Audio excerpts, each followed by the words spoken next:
आपको ये अंदाजा लग गया कि हम मॉडर्न इंडिया की पढ़ाई यदि करेंगे तो यह पढ़ाई पीटी में भी काम आएगी, मेंस में भी काम आएगी। नंबर एक। नंबर दो, इसके अंतर्गत पीटी में हमें 7-8 क्वेश्चंस मिलेंगे। किसी किसी साल 10 क्वेश्चंस भी पूछे जाते हैं, तो 10 भी मिल जाए तो आपको चकित नहीं होना है। मॉडर्न इंडिया से 7-8 क्वेश्चन का तो स्टैंडर्ड रहता ही रहता है, लेकिन किसी किसी साल 10 क्वेश्चन भी मिल जाता है। तो हम मानकर चलेंगे कि हमको 8 क्वेश्चन तो पकड़ना है उधर से। इसके बाद आपके सामने में अगला मुद्दा है कि हम इसे कैसे पढ़ें।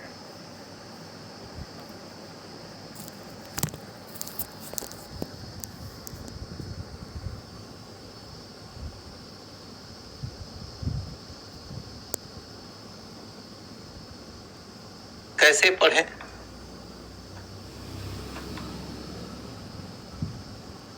तो बच्चों, आपको एनसीईआरटी की किताब पढ़ना चाहिए।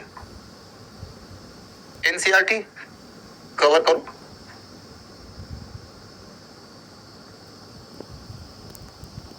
या फिर आप बिपिन चंद्रा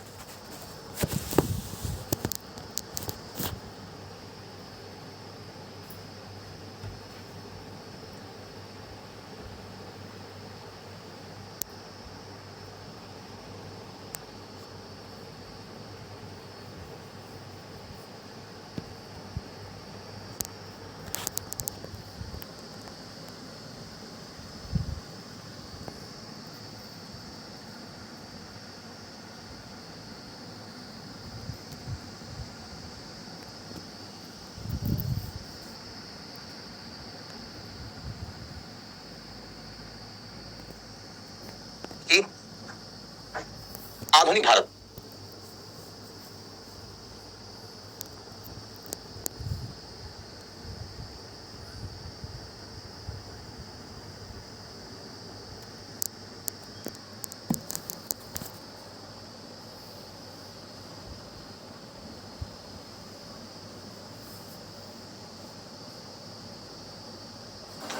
एक किताब आती है, वो कवर करो।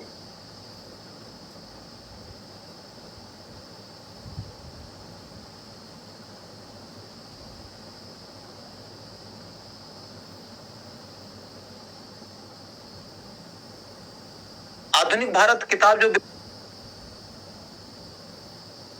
बिपिन चंद्रा की है, वो किताब पहले पुरानी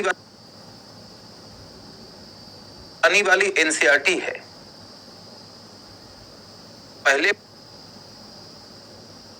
पहले के काल में एनसीईआरटी की किताब हुआ करती थी ये। बाद में एनसीईआरटी के लेखन मंडल में परिवर्तन हो गया और उस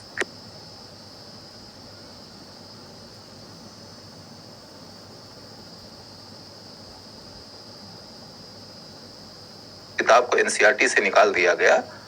तो उसको फिर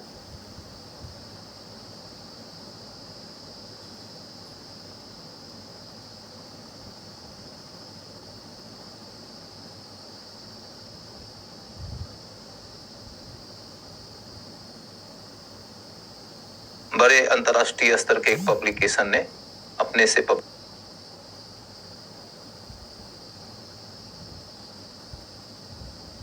कर दिया। तो वही किताब है बिपिन चंद्रा की। बिपिन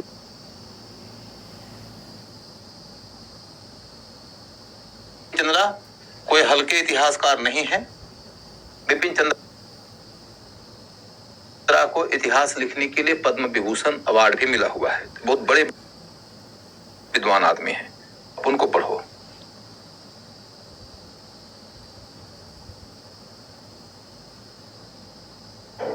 ठीक है।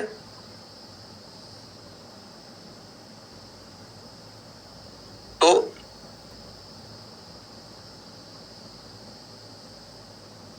अब अगला मुद्दा है कि एनसीईआरटी की किताब या बिपिन चंद्रा की किताब यदि आप पढ़ लोगे, इनको पढ़ने के बाद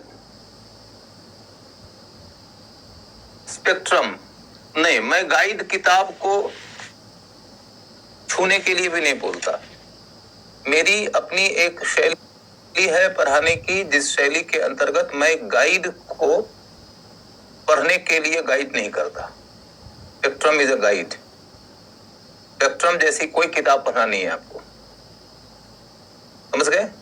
आप बिपिन चंद्रा की किताब पढ़िए। मैंने आपको बताया ना कि गाइड लिखने वाले लोग हजारों हैं। बिपिन चंद्रा अकेले हैं जिनको पद्म विभूषण मिला है। आप बड़े इतिहासकार को पढ़िए, आपको वहां से बहुत फायदा होगा। और साथ में चाहे तो एनसीईआरटी पढ़िए। एनसीईआरटी तो बिल्कुल पढ़ लेना चाहिए। मैं तो हमेशा सजेस्ट करता हूं कि एनसीईआरटी पढ़ना चाहिए। एनसीईआरटी के अलावा यही बिपिन चंद्रा की किताब पढ़ लीजिए। इसके अलावा किताब पढ़ने की जरूरत नहीं पड़ेगी आपको, क्योंकि इसके आगे के लिए मैं हूं ना। मैं क्लास में आपको जो पढ़ाऊंगा उसी के बीच से नंबर 1 मेंस के सारे सवाल बन जाएंगे और पीटी के एक आध छोड़ के सारे सवाल बन जाएंगे। तो क्लासरूम में हम लोग जो काम करने जा रहे हैं उसी काम को और बढ़िया प्रभावशाली बनाने के लिए जरूरी है कि आप एनसीईआरटी की किताब और बिपिन चंद्रा की किताब पढ़ लीजिए। बिपिन चंद्रा की किताब पतली है, मोटी नहीं है। स्पेक्ट्रम वगैरह तो 800-900 पेज की किताब है। वो सब किताब पढ़ने का मतलब हुआ कि विद्यार्थी तथ्यों का बोझ अपने सर पे उठाया हुआ एक कुली बन के रह जाएगा। वैसी किताब कभी मत पढ़ना बच्चों, जिस किताब के लेखक के मन में ये भावना है कि मैं इतना तथ्य डाल दूं कि उससे बाहर कभी कोई क्वेश्चन न पूछा जाए, और इसके चक्कर में तुम्हारे पढ़ने योग्य मटेरियल की तुलना में वो 3 गुना ज्यादा मटेरियल तुमको दे दे। नतीजा ये निकल कर आएगा कि उस किताब से यदि क्वेश्चन आ भी गया तो तुम उसको याद नहीं रख पाओगे, क्योंकि तुम एक बार पढ़ते पढ़ते ही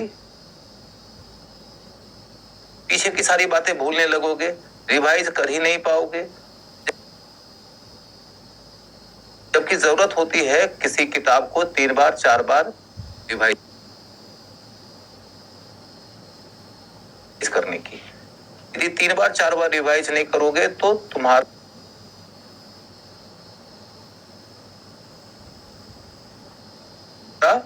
प्रिपरेशन तुम्हारे परफॉर्मेंस में तब्दील नहीं होगा। अतः मोटी किताबों को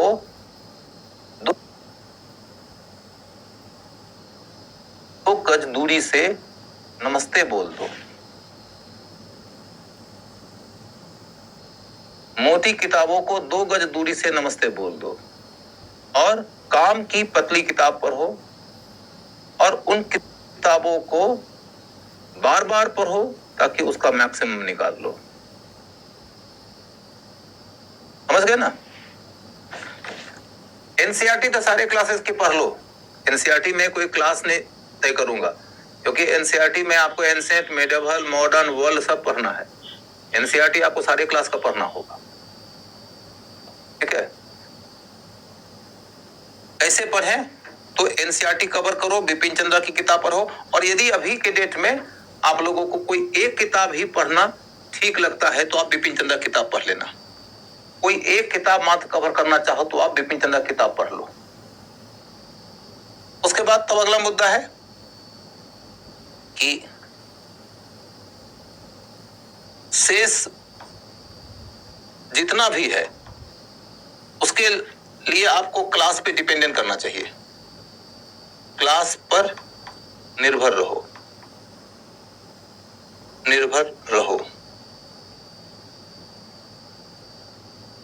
ये बताओ कि इस दफा के बारे में लोग ये कह रहे हैं कि क्वेश्चन पेपर यूपीएससी ने जो पूछा वो बहुत डिफिकल्ट पूछा। मैंने तुम लोगों को एंशिएंट इंडियन हिस्ट्री पढ़ाया था, मैंने तुम लोगों को मेडिवल इंडियन हिस्ट्री भी पढ़ाया है। मेरे पढ़ाए के बीच में से क्वेश्चंस क्लास से आ गए कि नहीं, ये मैं तुम लोगों से पूछता हूं। मैं अपनी ओर से कोई क्लेम नहीं करता। मैंने जितना दूर तक का कोर्स कवर किया था उतने दूर तक के मेरे कवरेज के बीच में से यूपीएससी के क्वेश्चंस आपके अधिकांश मिल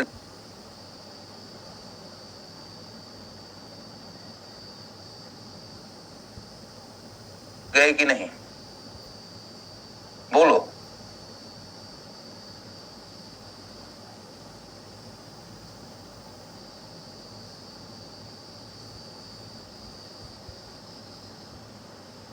यदि मेरे क्लास से क्वेश्चन, हाँ जी आ गए, सर आ गए, ठीक है। तो जब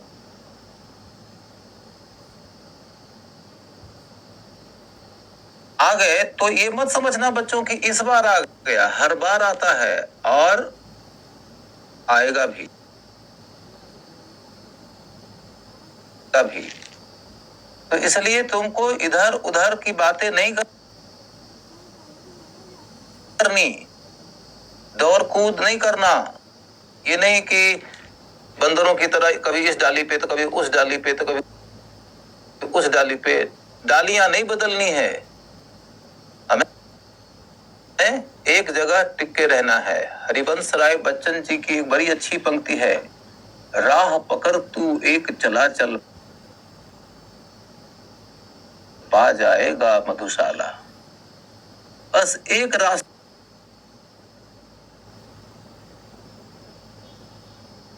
पर चलो।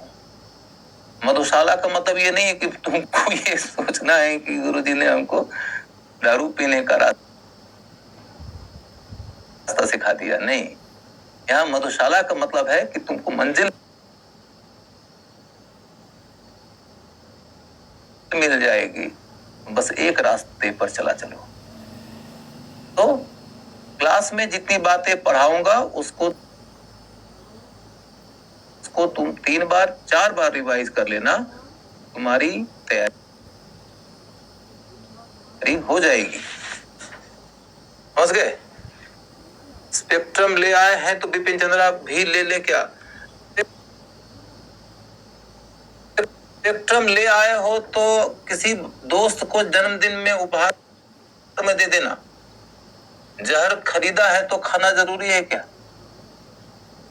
बहुत सारी किताबें ऐसी हैं जो इतनी मोटी मोटी हैं, उन किताबों को मैंने कहा ना कि 2 गज की दूरी से नमस्ते कर दो। और नहीं तो फिर लाइब्रेरी बना रहे हो घर में तो लाइब्रेरी की तरह उसको बथान की शोभा बना दो। हम लोग का गांव देहात में एक शब्द यूज किया जाता है, बथान। बथान माने जहां गाय बैल को बांधा जाता है। तो उसी तरीके से किताबों को भी अपने घर के बथान की शोभा बना लो। जरूरी नहीं है कि तुम उन सारी किताबों को पढ़ो।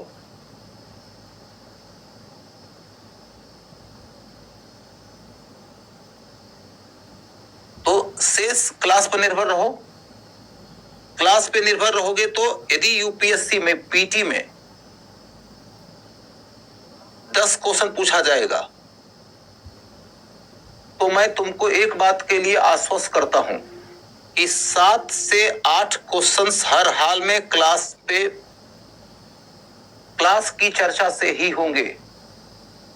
यदि 8 क्वेश्चन पूछा जाएगा तो आप निश्चिंत रहिए, 5 से 6 क्वेश्चंस हर हाल में क्लास की चर्चा से ही होंगे। दूसरी बात है कि मान लो कि आप कहोगे कि सर 8 क्वेश्चन पूछा गया, 6 तो आपके क्लास से मिल रहा है, बाकी 2 के लिए क्या करें? बाकी 2 के लिए 2 बातें हैं। यदि वो आसान होंगे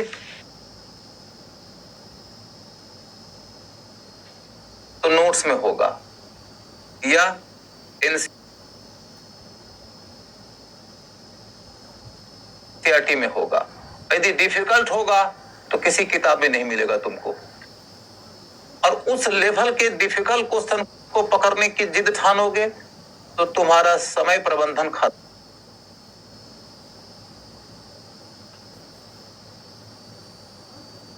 हो जाएगा, क्योंकि तुमको अकेला हिस्ट्री थोड़ी ना पढ़ना है, और भी विषय पढ़ना है। अतः तुम लोगों को यह ध्यान रखना है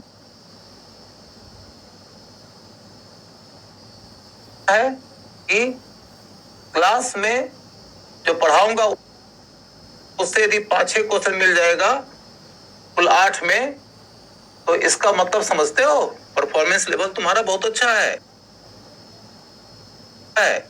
यूपीएससी में सिलेक्शन के लिए तो 45% सफिशिएंट है। इस बार तो 45% से भी नीचे कट ऑफ जाने वाला है। और मैं तुम लोगों को कह रहा हूं कि 10 पूछा जाएगा तो 7-8 मिल जाएगा। इसका मतलब हुआ 70 से 80% तक मिल जाएगा। तो तुम्हारी कोशिश होनी चाहिए कि मेरे पढ़ाए के बीच में से गलती नहीं हो। जैसे इस दफा मैंने देखा कि कुछ बच्चों ने धान्य कटक पे गलती कर दिया जबकि पढ़ाया हुआ था। तो इस तरह की गलतियां नहीं करना चाहिए। यदि तुम इस तरह से अपना परफॉर्मेंस इंप्रूव कर लोगे तो तुम्हारी तैयारी इतने ही से हो जाएगी। और मेंस में तो कोई क्वेश्चन क्लास में पढ़ाए के दायरे से बाहर आएगा ही नहीं, इसकी तो मैं गारंटी लेता हूं। पीटी में चूंकि फैक्ट पूछा जाता है ना, तो फैक्ट कभी कभी आपके कवरेज के दायरे से भी इक्का दुक्का बाहर रहता है, लेकिन कॉन्सेप्ट बेस्ड क्वेश्चन आएगा वो तो बाहर नहीं जाएगा। तो उसकी चिंता बिल्कुल मत करना।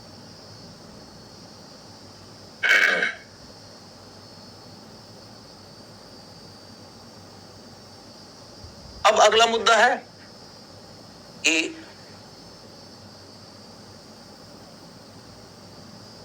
हम जब आपको कवर कराने जा रहे हैं तो कवर कराने के क्रम में क्या करेंगे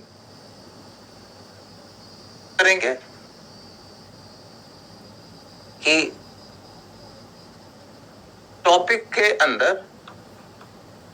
टॉपिक में पीटी एंड मेंस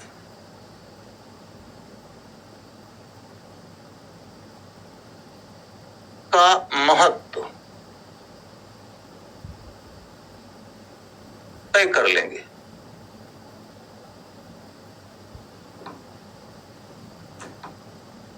सभी टॉपिक एक ही समान महत्वपूर्ण नहीं होते हैं पीटी के लिए और मेंस के लिए।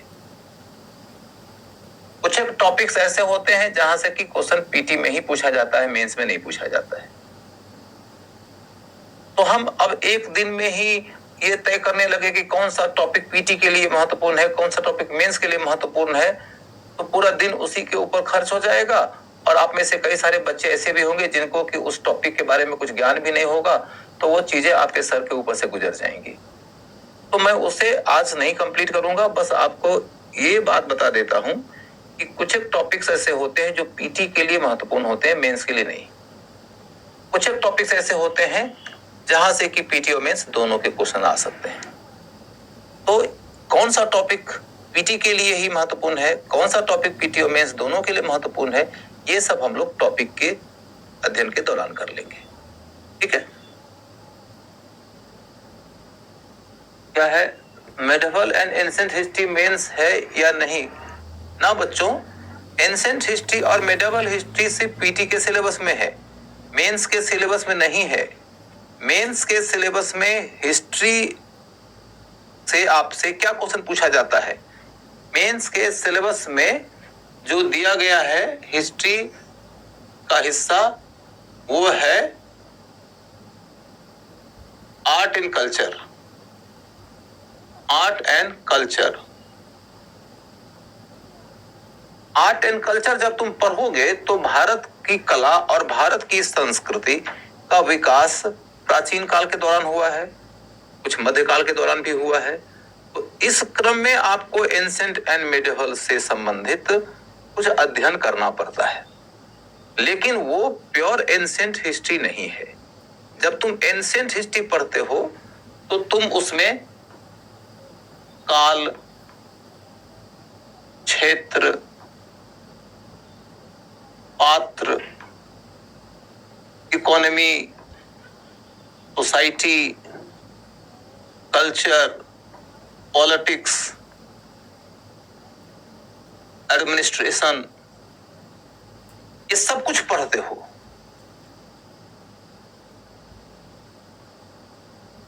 लेकिन जब तुम आर्ट एंड कल्चर पढ़ते हो तो उसमें सिर्फ और सिर्फ कल्चर वाला हिस्सा पढ़ते हो।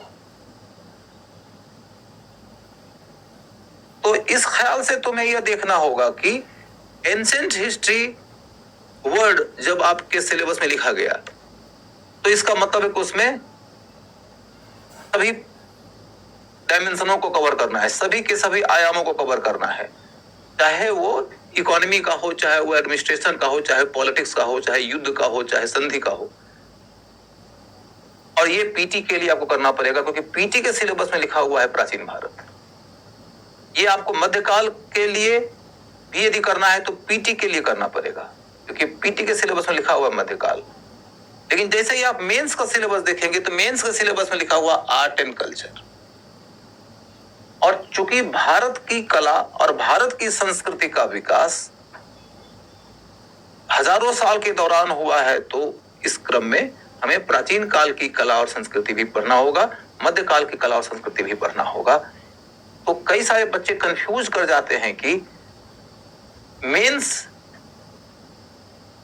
में भी हमें प्राचीन काल से क्वेश्चन पूछा जाता है, मेंस में भी हमको मध्यकाल से क्वेश्चन पूछा जाता है।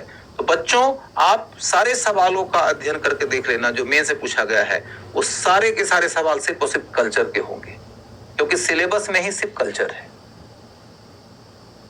तो यदि आप में से किसी बच्चे को ये लगता है कि मैंने एंशिएंट हिस्ट्री पढ़ा दिया पीटी के लिए और मैंने एंशिएंट हिस्ट्री पढ़ाया ही नहीं मेंस के लिए, तो कुछ छूट गया, तो ये आपका भ्रम है, आपका नहीं छूटा है, वो आपके सिलेबस में ही नहीं है।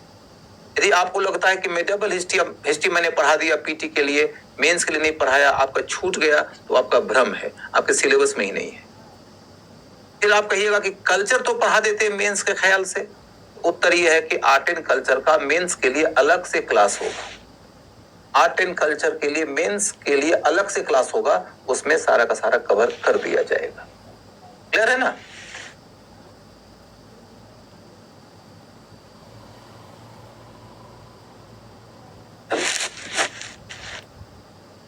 सर एंग्जाइटी हो रही, काहे की एंग्जाइटी हो रही है?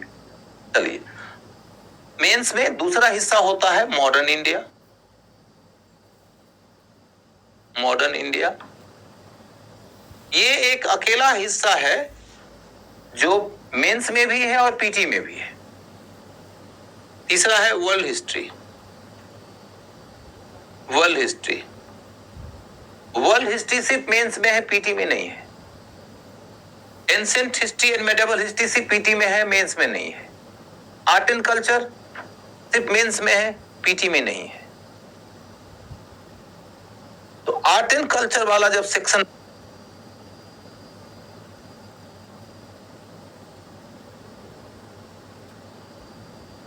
हम पढ़ेंगे मेंस के ख्याल से, तो उस समय हमारी कोशिश पूरी की पूरी रहेगी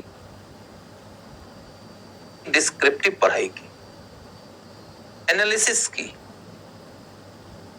कॉन्सेप्ट की, राइटिंग की। और जब हम पीटी पढ़ रहे थे प्राचीन काल में तो हमारा क्या प्रयास था? एनालिसिस कम से कम हो, कॉन्सेप्ट एकदम बेसिक हो, राइटिंग पे फोकस करने की जरूरत ही नहीं है, क्योंकि पीटी में राइटिंग करने की जरूरत ही नहीं होती। तो world history and art and culture वो सेक्शन हैं जिसका नाता सिर्फ और सिर्फ मेंस से है। मॉडर्न इंडिया का नाता मेंस और पीटी दोनों से है, और एंशिएंट एंड मेडिवल का नाता सिर्फ और सिर्फ पीटी से था। यही आप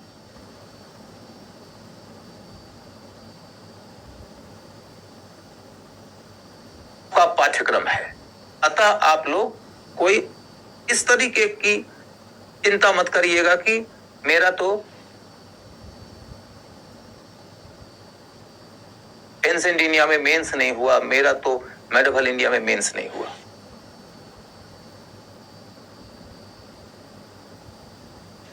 अब मैं इसे मिटाता हूं और आगे बढ़ता हूं। मैं यहां बता रहा था आप लोगों को कि टॉपिक में पीटी और मेंस का महत्व तो हम अलग अलग टॉपिक की पढ़ाई के दौरान करते जाएंगे। यहां पर सब कुछ करना जरूरी नहीं है।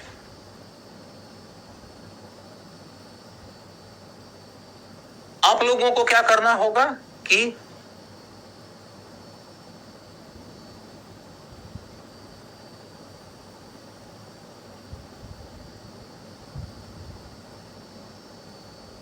पीटी का फैक्ट पढ़कर आना होगा।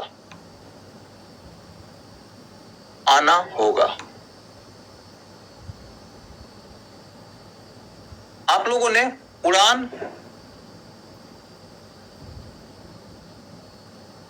का नोट्स ले लिया होगा। उड़ान का नोट्स आप लोगों को मिल गया होगा मॉडर्न इंडिया के लिए। तो आप लोग मॉडर्न इंडिया का नोट्स उसी उड़ान के नोट्स से कवर कर लीजिए। जब भी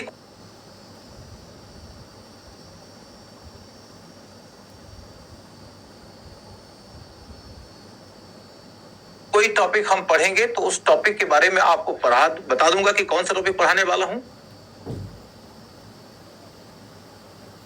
और आप उसे उड़ान के नोट से कवर करके आइएगा। यानी कि बात सीधी सीधी है कि मैं कह दूंगा कि चलो एक्स टॉपिक आपको मैं अगले दिन पढ़ा रहा हूं, तो क्लास में आने के पहले आप उड़ान का नोट्स देख कर आइएगा। उड़ान का नोट्स देख कर आएंगे। यदि आपके पास थोड़ा सा भी परिचय होता है किसी टॉपिक को, तो स्वाभाविक रूप से आपको उस टॉपिक में मजा भी ज्यादा आता है, उसकी समझ भी ज्यादा होती है। मजा भी ज्यादा आता है और समझ में भी ज्यादा टॉपिक आता है। और जब मजा भी आता है और समझ में भी आता है, तब एक और बात होती है, आपका ध्यान एकदम केंद्रित हो जाता है उन बिंदुओं पे जिसको टीचर फोकस कर रहा है, जिसके बारे में टीचर कर रहा है कि अरे ये तो बहुत इंपॉर्टेंट है, यहां से तो क्वेश्चन आ सकता है। टीचर की कलाकारी को समझने के लिए सारे बच्चे क्लास में एक समान कॉम्पिटेंस लेकर नहीं आते, एक समान क्षमता और दक्षता लेकर नहीं आते। मामला ये नहीं है कि कोई बहुत इंटेलिजेंट है और कोई कम इंटेलिजेंट है। मामला ये है कि कोई अच्छे बैकग्राउंड से पढ़ के आया है, कोई बैकग्राउंड में कमजोर है। समाधान ये नहीं है कि अब तुम पहले अपना बैकग्राउंड तैयार करो फिर आओ। समाधान ये है कि क्लास में जो टॉपिक की पढ़ाई होनी है उस टॉपिक की पृष्ठभूमि तैयार करके आओ। अब पृष्ठभूमि तैयार करने के लिए आपके पास में नोट्स मौजूद है। पृष्ठभूमि तैयार करने के लिए आप चाहो तो बिपिन चंद्र की किताब भी पढ़ सकते हो। दोनों पढ़ सके तो सोने पे सुहागा। यदि आपको दोनों में से कोई एक ही तत्काल पढ़ने का मौका मिल रहा है तो उड़ान के नोट्स पढ़ लेना, क्योंकि नोट्स में कम समय में ज्यादा फैक्ट्स मिल जाएंगे। फैक्ट्स तुमको याद नहीं होंगे, फैक्ट्स से तुम्हारी समझ नहीं बनेगी, तो उसकी चिंता नहीं है।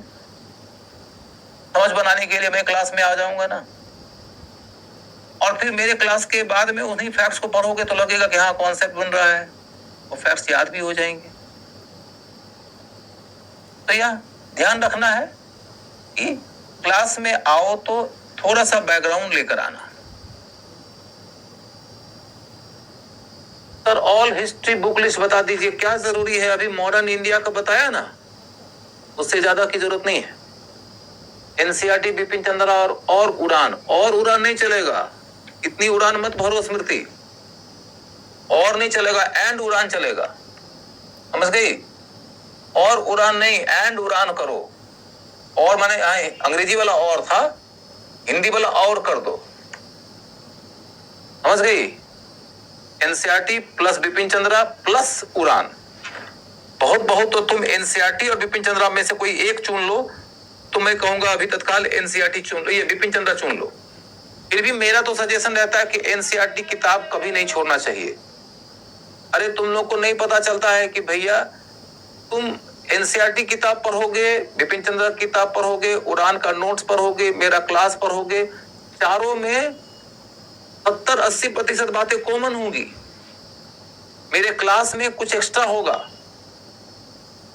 तो बहुत सारी बातें तो कॉमन होती है। तो तुम्हें लगता है 4 किताब पढ़ना पड़ रहा है, जबकि सच्चाई की बात यह है कि किसी किताब को कवर करने में थोड़ा समय तो लगता है, लेकिन जब 70-80% चीजें कॉमन होती है तो तेजी से कवर हो जाता है। जो कुछ नई बातें होती है, वही नई बात यदि किसी साल क्वेश्चन का बेस बन जाए, तो वही नई बात यदि किसी साल क्वेश्चन का बेस बन जाए, बात बन जाए। समझ गए ना, ये वाली बात है। यदि फिर भी बच्चा लोग पूछेगा मुझसे कि 2 बताइए सोर्स मत, तो मैं कहूंगा उड़ान के नोट्स प्लस बिपिन चंद्रा। बिपिन चंद्रा, उड़ान के नोट्स प्लस बिपिन चंद्रा, ठीक है। अब अगला मुद्दा यह है कि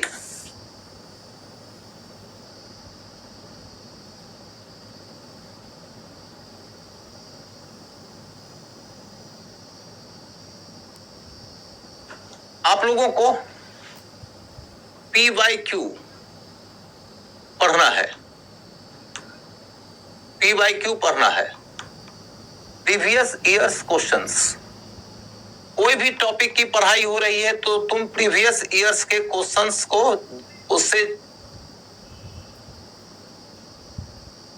जो कोई सोर्स आपने लिया होगा, कोई भी सोर्स आपके पास में हो सकता है, गाइड ही हो सकता है, कोई दिक्कत नहीं है, क्योंकि वहां पर इंपॉर्टेंट ये नहीं कि उसका उत्तर कितना बढ़िया दिया गया है, एनालिसिस कितना बढ़िया दिया गया है। वहां पर मतलब सिर्फ इस बात का है कि आपके सामने में यह मालूम हो गया है कि पिछले वर्षों में इस टॉपिक से क्या क्या क्वेश्चंस पूछे गए हैं। तो PYQ चाहिए अपने को। जैसे मैं यदि तुमको टॉपिक पढ़ाऊंगा यूरोपियन कंपनी का आगमन, यूरोपियन कंपनी का आगमन, तो यूरोपीय कंपनी का आगमन जब हम पढ़ रहे हैं तो इस टॉपिक से प्रीवियस ईयर्स में कौन कौन से क्वेश्चंस पूछे गए हैं उसे जरूर पढ़ लेना, क्योंकि तुम यदि पिछले वर्षों के क्वेश्चंस को पढ़ोगे तो तुमको 3 बातों का अंदाजा लग जाएगा। क्वेश्चन का लेवल क्या है, क्वेश्चन कौन कौन से पॉइंट से पूछा जा रहा है, और आगे क्या क्वेश्चन पूछा जा सकता है। यदि तुम इन बातों को समझ जाओगे तो तुम्हारी पढ़ाई में वो दक्षता आ जाएगी जिसके आधार पर तुम्हारा परफॉर्मेंस लेवल बढ़ जाएगा। यदि तुमने प्रीवियस ईयर के क्वेश्चंस को नहीं देखा तो समझ लेना कि तुम्हारी पढ़ाई आधी अधूरी रह जाएगी, तुम्हारी पढ़ाई कभी अच्छा परिणाम नहीं ला पाएगी। तो प्रीवियस ईयर के क्वेश्चंस को जरूर पढ़ लेना। अब हम लोगों को उतरना है अपने पाठ्यक्रम की ओर। हमारा पाठ्यक्रम क्या है?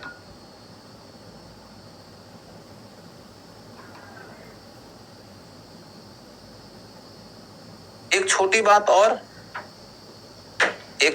और, जिस दिन यूपीएससी का एग्जाम हुआ था उसके अगले दिन मैंने आप लोग को क्लास में 2 बातें बताई थी। एक बात यह कि मैंने आपके सामने में अपने सिलेबस जिसका कवरेज मैंने किया था उस सिलेबस से पूछे जाने वाले सारे सवाल रख दिया, और मैंने आपको दिखा दिया कि 2 क्वेश्चन छोड़ के सारे सवाल क्लास में पढ़ाया गया है, और आप लोगों ने अपनी ओर से बिल्कुल सहमति दिया कि हाँ पढ़ाया गया है, क्योंकि आपने ही पढ़ा है। और उसके बाद फिर मैंने आप लोग को एक बात कहा था कि आज के बाद कभी कोई विद्यार्थी टीचर से क्लास में ये ना पूछे कि सर सिलेबस कब खत्म होगा। ये तब पूछना किसी टीचर से जबकि टीचर क्लास में टॉपिक पढ़ाने के बजाय कथाकारी करे, गप करे, मनोरंजन करे, चुटकुले सुनाए, तब तो जरूर पूछ लेना कि सर इस तरीके से तो कोर्स ही खत्म नहीं होगा। लेकिन यदि टीचर आपको ये कह रहा है कि बेटा क्वेश्चन का दायरा बढ़ता जा रहा है, क्वेश्चन का डेप्थ बढ़ता जा रहा है, यानी कि ज्यादा बड़े दायरे से अब क्वेश्चन पूछा जा रहा है, ज्यादा गहराई से क्वेश्चन पूछा जा रहा है, लेकिन कभी कभी बेसिक भी पूछा जा सकता है, और तुम्हारे में से बहुत लोगों का बेसिक भी कमजोर है, तो टीचर की मजबूरी हो जाती है कि उसे बेसिक से लेके एडवांस लेवल तक कवर करना पड़ता है, तो समय कुछ ज्यादा लग जाता है। ज्यादा का मतलब ये थोड़े नहीं कि 6 महीना ज्यादा लग जाएगा। अभी किसी सेक्शन को कवर करने में 4 दिन 6 दिन ज्यादा लग जाएगा। तो वो जो 4 दिन 6 दिन ज्यादा लगता है, वो 4-6 दिन तुम्हारे लिए लगता है। शिक्षक के हाथ में है, कम से कम मेरे जैसे शिक्षक के हाथ में है कि मैं तुम्हारा सिलेबस कम से कम दिन में भी खत्म कर सकता हूं। लेकिन कम से कम दिन में खत्म करूंगा तो कम से कम क्वेश्चन पकड़ में आएगा। मैं प्रॉपर पढ़ाऊंगा, सारे क्वेश्चंस पकड़ में आ जाएंगे। सारे का मतलब 10 में से 7-8। तो ध्यान ये रखना है कि कभी किसी शिक्षक के सामने में ये मत पूछना कि सर सिलेबस कब खत्म होगा।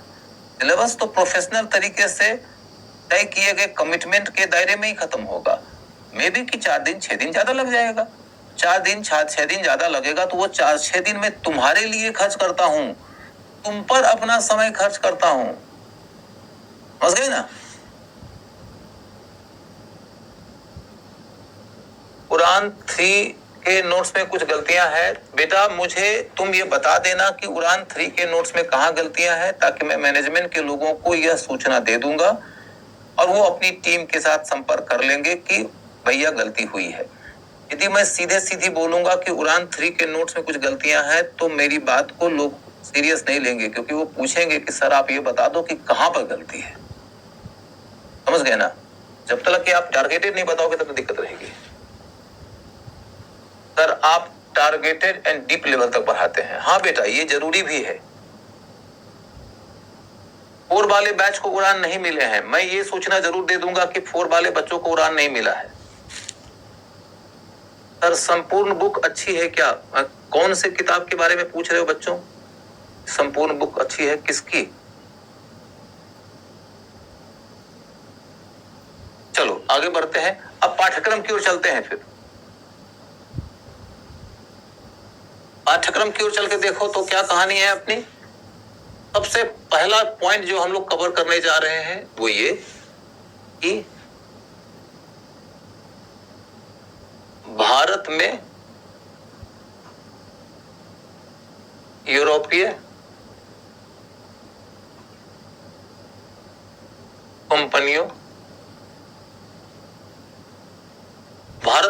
कंपनियों का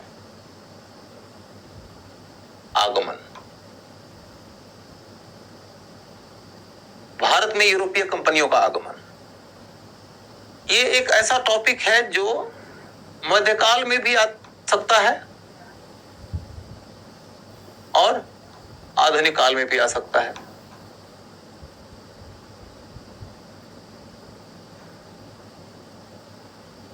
मध्यकाल और आधुनिक काल दोनों से इस टॉपिक का नाता होता है,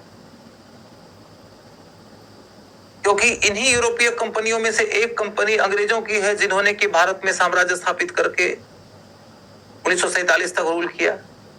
इन्हीं यूरोपीय कंपनियों में से एक कंपनी पुर्तगालियों की है, जिन्होंने कि 1961 तक रूल किया। इन्हीं में से एक कंपनी फ्रांसीसियों की है, जिन्होंने कि 1954 तक रूल किया।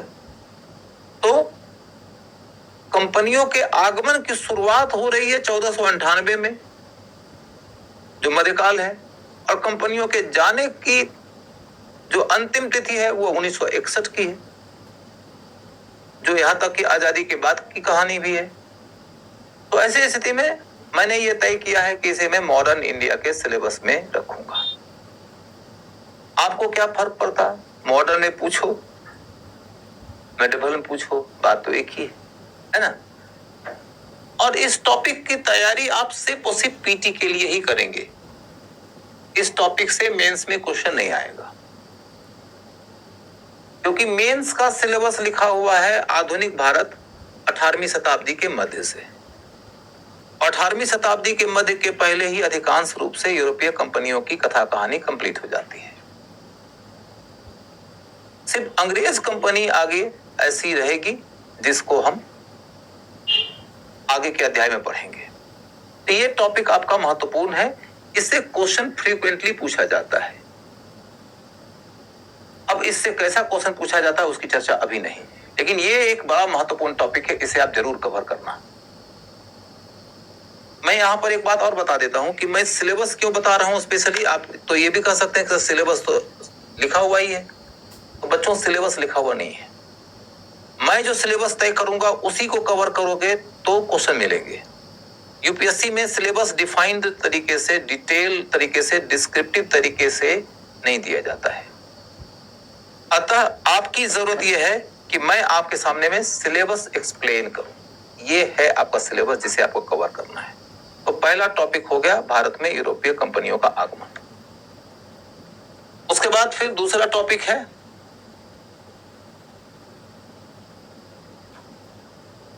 दूसरा जो आपका टॉपिक आएगा वो है भारत में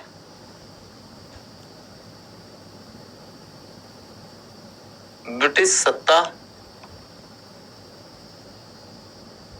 भारत में ब्रिटिश सत्ता की स्थापना।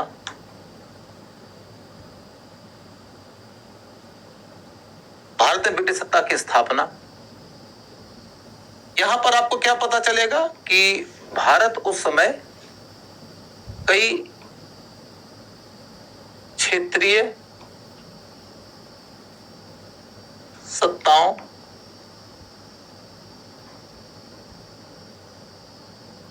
में बटा हुआ था, में बटा था। कई क्षेत्रीय सत्ताओं में बटा हुआ था। उन्हें एक एक कर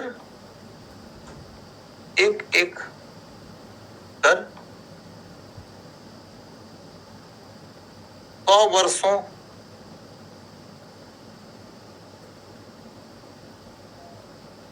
के दौरान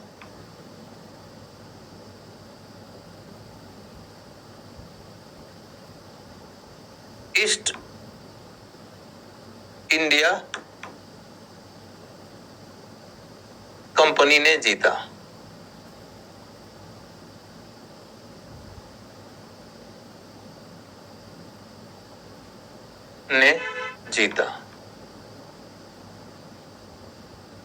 माने भारत को जीता किसने? प्रथम दृष्टया तो आप सुनते हो कि अंग्रेजों ने जीता, लेकिन थोड़ी गहराई में जाओ तो पता चला कि इंग्लैंड की एक व्यापारिक कंपनी थी जिसने कि भारत को जीता था। इंग्लैंड की सरकार ने नहीं जीता था। थोड़ी और गहराई में जाओगे तो ये पता चलेगा कि व्यापारिक कंपनी को इंग्लैंड की सरकार की सहमति थी कि हाँ तुम जीतो, समर्थन था, जीतो, तुम्हारी कोशिश में जरूरत पड़ेगी तो पीछे से हम सहायता करेंगे। लेकिन प्रत्यक्ष तौर पर भारत को जीतने का काम किसने किया था? एक व्यापारिक कंपनी ने, और उसी व्यापारिक कंपनी का नाम है ईस्ट इंडिया कंपनी। ठीक है। इस वजह से आप देखोगे कि इस टॉपिक में आपको तमाम प्रकार के युद्ध, संधि आदि का अध्ययन करना होगा। सबसे ज्यादा युद्ध, संधि आदि जैसी चीजें इसी टॉपिक में पढ़ना होता है, लेकिन इस टॉपिक से क्वेश्चन फ्रीक्वेंटली पूछा जाता रहा है। तो इस टॉपिक के बारे में पढ़ाई के वक्त में आप समय की कंजूसी नहीं करिएगा। इस टॉपिक से रिलेटेड मेंस के क्वेश्चंस भी आ सकते हैं, लेकिन बहुत लिमिटेड। मेंस में बहुत तो सिंपल क्वेश्चन आ सकता है कि ब्रिटिश विजय या विक्ट्री के लिए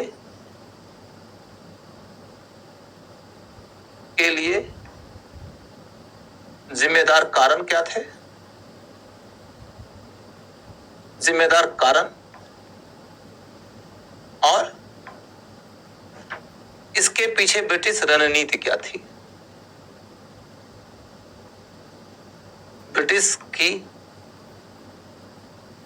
रणनीति क्या थी?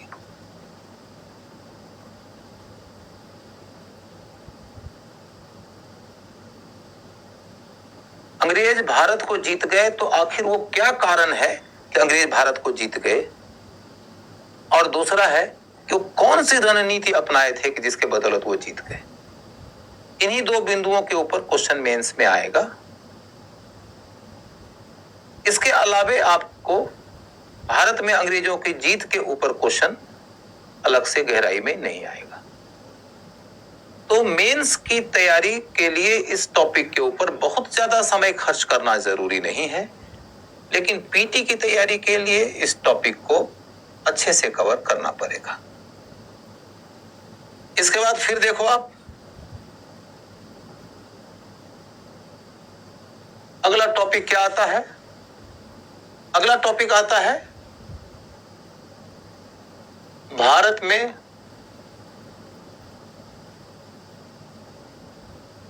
ब्रिटिश प्रशासनिक व्यवस्था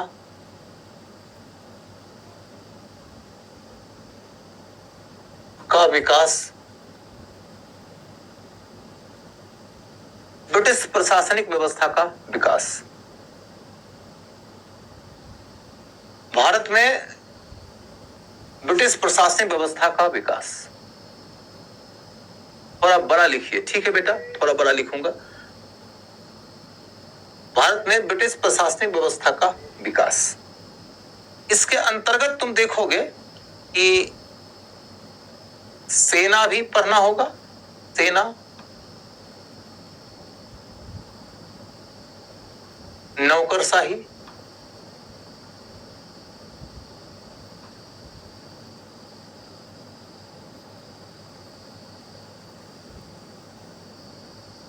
न्याय व्यवस्था,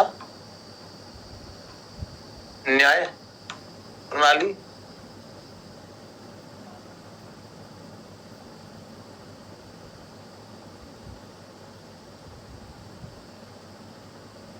प्रेस पर नियंत्रण,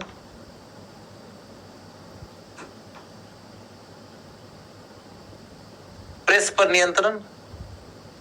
लेकिन सबसे महत्वपूर्ण टॉपिक है इसके लिए संवैधानिक सुधार।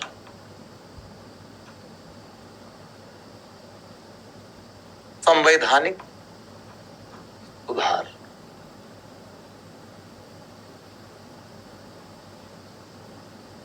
संवैधानिक सुधार का जो टॉपिक है उससे क्वेश्चन प्राय आता ही आता है। इस बार भी आप देखोगे कि 1833 के एक्ट पर क्वेश्चन आया।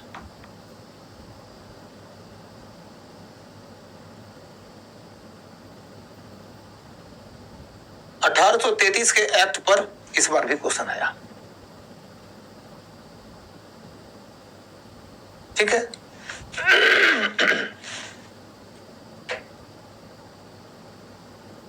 सर जी, आपने medieval and modern ancient history कब पढ़ाई आपने, प्लीज बताओ ना। अभी अभी खत्म हुआ है बच्चों। जय सिंह मीना साहब, कल ही तो खत्म किया हूं मेडिवल हिस्ट्री का क्लास।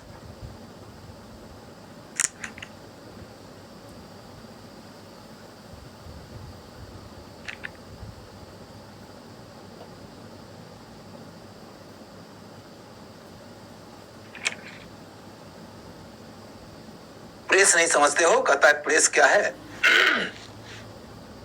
पत्रकारिता, अखबार, इन सबों के ऊपर नियंत्रण भी तो सरकार की प्रशासनिक नीति का एक हिस्सा था। सर प्रेस क्या है? प्रेस पर नियंत्रण बेटा, प्रेस पर नियंत्रण। प्रेस कौन नहीं जानता है? प्रेस पर नियंत्रण हो गया। उसके बाद फिर अगला मुद्दा कि यहां से देखोगे तुमको ये पता चले कि मेंस में क्या क्वेश्चन आ सकता है। मेंस में इस पूरे टॉपिक में सिर्फ और सिर्फ 3 जगहों से क्वेश्चन आ सकता है। सिर्फ 3 जगहों से क्वेश्चन आ सकता है। एक क्वेश्चन आ सकता है पूरे के पूरे शासन में, सिर्फ नौकरशाही में नहीं, पूरे शासन में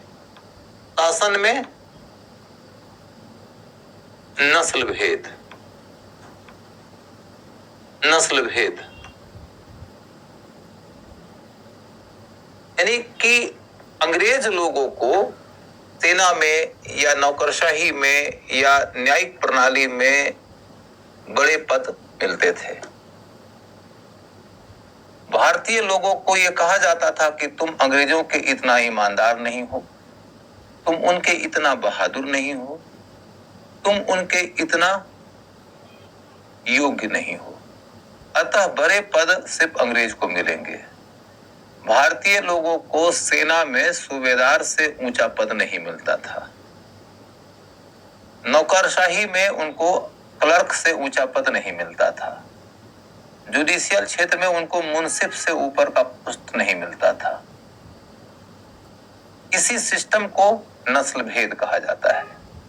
अंग्रेज अपने को सुपीरियर नस्ल का बताते थे, भारतीयों को, चाहे वो हिंदू हो चाहे मुसलमान, चाहे ब्राह्मण हो या दलित, इन सबों को वो इंफीरियर नस्ल का बताते थे। समझ गए आप लोग?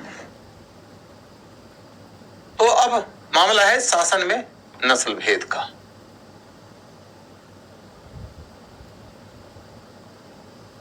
शासन में नस्ल भेद का अब क्या है कहानी भाई कि शासन में नस्ल भेद के साथ जोड़ने लायक बात होती है कि न्यायिक प्रणाली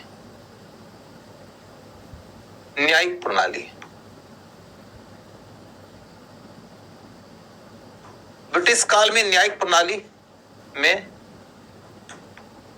सुधार एवं समस्याएं।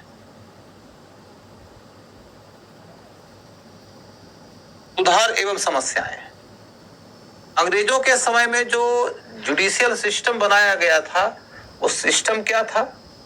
वो सिस्टम पूर्व के काल के सिस्टम की तुलना में कहां-कहां बेहतर है और उस सिस्टम की क्या-क्या कमियां हैं। इन्हीं बातों को लेकर आपके सामने में क्वेश्चन आएगा।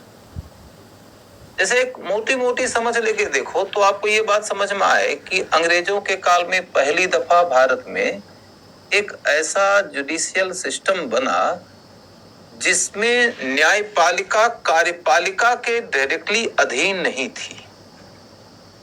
इसके पूर्व के काल में तुम चाहे प्राचीन काल में जाओ या मध्यकाल में जाओ, तुमको ये पता चलेगा कि न्यायपालिका कार्यपालिका के अधीन हुआ करती थी। यानी कि राजा ही प्रधान न्यायाधीश की नियुक्ति करते थे और प्रधान न्यायाधीश के कोर्ट में जो फैसले होते थे उन फैसलों के खिलाफ भी अपील होता था राजा के पास, और अंतिम न्याय राजा करते थे, और राजा के द्वारा किए गए निर्णय के विरुद्ध फिर कहीं कोई अपील नहीं की जा सकती थी। यानी कि सबसे सुप्रीम कोर्ट कौन था? तो खुद किंग। लेकिन ब्रिटिश शासन काल में यह सिस्टम बदल गया। भारत में जो सबसे बड़े जजेस थे वो गवर्नर जनरल, जो ब्रिटिश सरकार में कार्यपालिका का प्रधान था, के अधीन नहीं थे। एक बड़ा अंतर यह था। एक दूसरा बड़ा अंतर यह आया कि भारत में ब्रिटिश शासन के दौरान विधि का शासन आया। विधि का शासन का मतलब होता है कि शासन व्यक्ति की मर्जी से नहीं चलेगा बल्कि लॉ के मुताबिक चलेगा। पहले राजतंत्र में राजा की मर्जी को विधि के ऊपर माना जाता था। बाकी सारे अधिकारी तो कानून के दायरे में रहते थे, लेकिन राजा कानून का निर्माता था, अतः वो कानून के दायरे से बाहर था। लेकिन अंग्रेजियों के शासन के दौरान यह तय हो गया कि व्यक्ति कानून के अंदर है, चाहे वह गवर्नर जनरल ही क्यों ना हो। तो यह बहुत बड़ा अंतर आया जिसको कहते हैं विधि का शासन, rule of the law. Rule of the law की परिभाषा जब तुम पढ़ोगे, तुमको पॉलिटी के टीचर्स ने पढ़ाया भी होगा। रूल ऑफ द लॉ माने विधि का शासन का मतलब होता है जहां शासन व्यक्ति के हाथ में ना हो, विधि के हाथ में हो। शासन व्यक्ति के अनुसार नहीं, विधि के अनुसार चले। व्यक्ति का मतलब शासन का मुखिया जो है उसकी मर्जी से शासन चलेगा, तो वो राजतंत्र में होता था। लेकिन जब मॉडर्न एज आया और डेमोक्रेसी का रास्ता अपनाया गया तो कहा गया कि विधि को शासन का मार्गदर्शक बना दो, नियंत्रणकर्ता बना दो, विधि को ही सॉवरेन बना दो। ठीक है। तो अब देखो कि इस काल में न्यायिक क्षेत्र में ये दो बहुत महत्वपूर्ण सुधार हुआ। और भी कुछ एक सुधार हुए हैं, उसकी चर्चा बाद में करेंगे। लेकिन अंग्रेजों के शासन काल में न्यायिक क्षेत्र में बहुत सारी समस्याएं भी आ गई। अंग्रेजों के काल में न्यायिक क्षेत्र में बहुत बड़ी समस्या क्या आ गई कि हिंदुस्तान हजारों साल से अपने ग्राम पंचायत के माध्यम से गांव के स्तर की लड़ाइयों का न्यायिक निर्णय या अन्य विवादों का न्यायिक निर्णय कर लेता था। लेकिन ब्रिटिश शासन के दौर में पंचायत व्यवस्था टूट गई। तो ग्राम पंचायत की व्यवस्था के टूट जाने के कारण सारा का सारा विवाद सीधे सीधे ब्रिटिश कोर्ट में चला गया। या तो लोग सोच रहे हैं कि अरे कोर्ट में जाके बहुत समय लगेगा, बहुत पैसा खर्चा होगा, तो दुर्भाग्य को ही स्वीकार कर लो। जस्टिस की मांग करने के लिए लोग कोर्ट की ओर गए ही नहीं। ये भी तो दुर्भाग्य की बात है कि इनजस्टिस हो रहा है, लेकिन जस्टिस इतना दूर है, जस्टिस इतना जटिल है, जस्टिस इतना महंगा है कि आप अदालत की ओर गए ही नहीं। ब्रिटिश शासन के दौरान ये समस्या हुई कि जस्टिस जो था ना, वो अब गांव में नहीं रहा, जस्टिस शहरों में रहता है। जस्टिस अब गांव के पंचायतों की इतना सरल नहीं रहा। वहां के लोग अंग्रेजी बोलते हैं, इनको समझ में नहीं आता है, जटिल हो गया। और जस्टिस अब सस्ता नहीं है। शहर में वकील साहब लोग फी लेते हैं, गांव में कोई फी नहीं लगता था। तो जस्टिस अब गांव से दूर शहर में है। जस्टिस अब सरल नहीं, जटिल है। जस्टिस अब सस्ता नहीं, महंगा है। इसीलिए बहुत सारे लोग जस्टिस से सीधे सीधे वंचित हो गए। और दूसरी बात यह हुई कि जो लोग अदालत में गए भी, उन लोगों को भी बहुत विलंब से जस्टिस मिला, बहुत विलंब से जस्टिस मिला और बहुत मूल्य चुका के जस्टिस मिला। जस्टिस डिलेड का कॉन्सेप्ट यहां से आया। डिलेड जस्टिस, विलंबित न्याय, माने 10-10 साल, 20-20 साल केस चलने लगा। कहते हैं कि justice delayed is justice denied. तो ये भारत में ब्रिटिश काल की समस्या है। ठीक है। तो ये कहानी आपके सामने में स्पष्ट हो गई। इसको लेकर क्वेश्चन पूछा जा सकता है, क्योंकि ये सब वो कॉन्सेप्ट है बच्चों कि जिसको तुम ठीक से समझोगे तो तुमको पॉलिटी समझने में सहूलियत होगी। मैं देखता हूं कि पॉलिटी में बच्चे जब पढ़ते हैं कि हमारी न्यायपालिका की एक समस्या ये है कि यहाँ पर न्यायिक निर्णय में देरी लगती है, इसलिए लोगों को जल्दी न्याय नहीं मिलता है। तो पॉलिटी पढ़ने वाले और पढ़ाने वाले की अपनी एक कमी क्या होती है कि वो इकोनॉमी से, सोसाइटी से, उसके पॉलिटिकल ढांचा से, उसके हिस्ट्री से जोड़कर टॉपिक को नहीं दर्शाते हैं। तो बच्चों में कभी कॉन्सेप्ट नहीं बनता है। आखिर जस्टिस डिलेड क्यों होता है? क्या इतना ही काफी है कह देना कि न्यायपालिका का आकार छोटा है, जजों की संख्या कम है, कंप्यूटराइजेशन नहीं है, मॉडर्नाइजेशन नहीं है, ये सब कर देंगे तो जस्टिस डिलेड की समस्या खत्म हो जाएगी। This is not enough. जब हम ब्रिटिश काल में पढ़ रहे होंगे तो हम ये देखेंगे कि पूरा राजनीतिक ढांचा ही टूट गया, इसलिए जस्टिस डिलेड की समस्या आई। हम ये देखेंगे कि नए नए कानून आ गए, केसेस बहुत ज्यादा हो गए, इसलिए जस्टिस डिलेड हो गया। हम ये देखेंगे कि सरकार की आर्थिक नीतियां शोषणात्मक थी, दमनात्मक थी, इसलिए जस्टिस सिस्टम पे ज्यादा बोझ पड़ गया, ज्यादा केसेस होने लगे। इन सारे एंगल को देखेंगे और यहां से जब तुम्हारी समझ थोड़ी साफ होगी तो तुमको फिर पॉलिटी पढ़ने के वक्त में थोड़ी गहराई मिलेगी। समझ गए?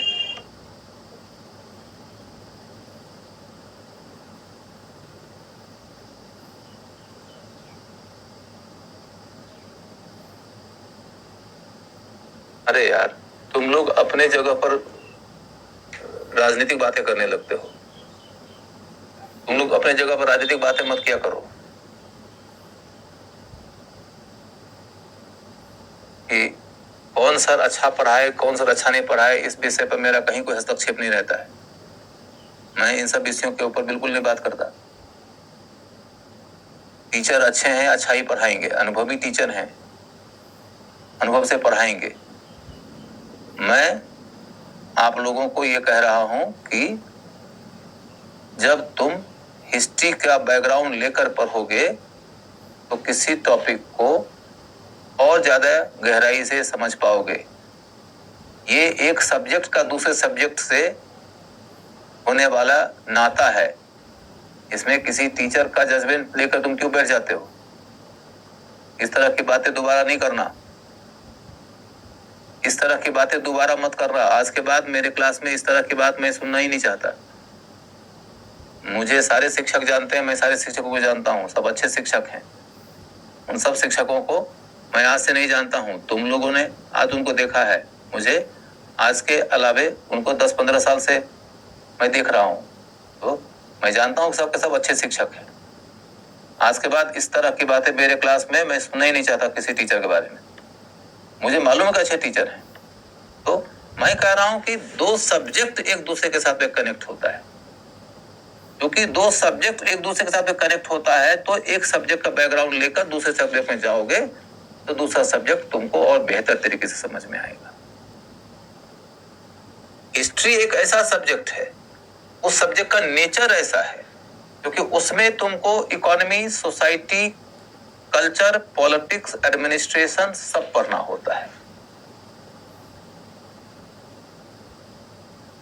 कोई सोशल इश्यूज पढ़ते हैं या पढ़ाते हैं तो उनका समाज के ऊपर फोकस होता है। कोई पॉलिटी पढ़ाते हैं, उनका पॉलिटी पे फोकस होता है। कोई इकोनॉमी पढ़ाते हैं, उनका इकोनॉमी पे फोकस होता है। कोई साइंस पढ़ाते हैं, कोई टेक्नोलॉजी पढ़ाते हैं, उनका साइंस टेक्नोलॉजी पे फोकस होता है। कोई एनवायरनमेंट पढ़ाते हैं, उनका एनवायरनमेंट पे फोकस होता है। और उनका फोकस उनके जगह पर सही है, वही उनका पाठ्यक्रम है। हिस्ट्री एक ऐसा सब्जेक्ट है जिसमें सबकी पढ़ाई होती है। हिस्ट्री का बैकग्राउंड लेकर पढ़ोगे तो फिर क्या होगा कि एक विषय को दूसरे से, दूसरे को तीसरे से, तीसरे को चौथे से जोड़ने लगोगे। जोड़कर पढ़ोगे तो समझ ज्यादा गहरी होगी। और इसीलिए सिलेबस बनाने वाला क्या करता है, सबसे पहले क्या डालता है सिलेबस में? सबसे पहले हिस्ट्री क्यों डाला सिलेबस में? कुछ तो कारण रहा होगा ना, या कि फिर ऐसे ही डाल दिया उल्टा सीधा एक समान? सारे सब्जेक्ट एक दूसरे के साथ में रिलेटेड है। हिस्ट्री का बैकग्राउंड रहेगा, पॉलिटी बेहतर समझोगे। यदि सोसाइटी का बैकग्राउंड रहेगा, पॉलिटी बेहतर समझोगे। हिस्ट्री के साथ में ज्योग्राफी एंड सोसाइटी ही क्यों दिया फर्स्ट पेपर में? फर्स्ट पेपर में हिस्ट्री, ज्योग्राफी, सोसाइटी ही क्यों दिया? क्योंकि ये पहले पढ़ना चाहिए, फिर पॉलिटी बेहतर समझ में आता है। समझ गए?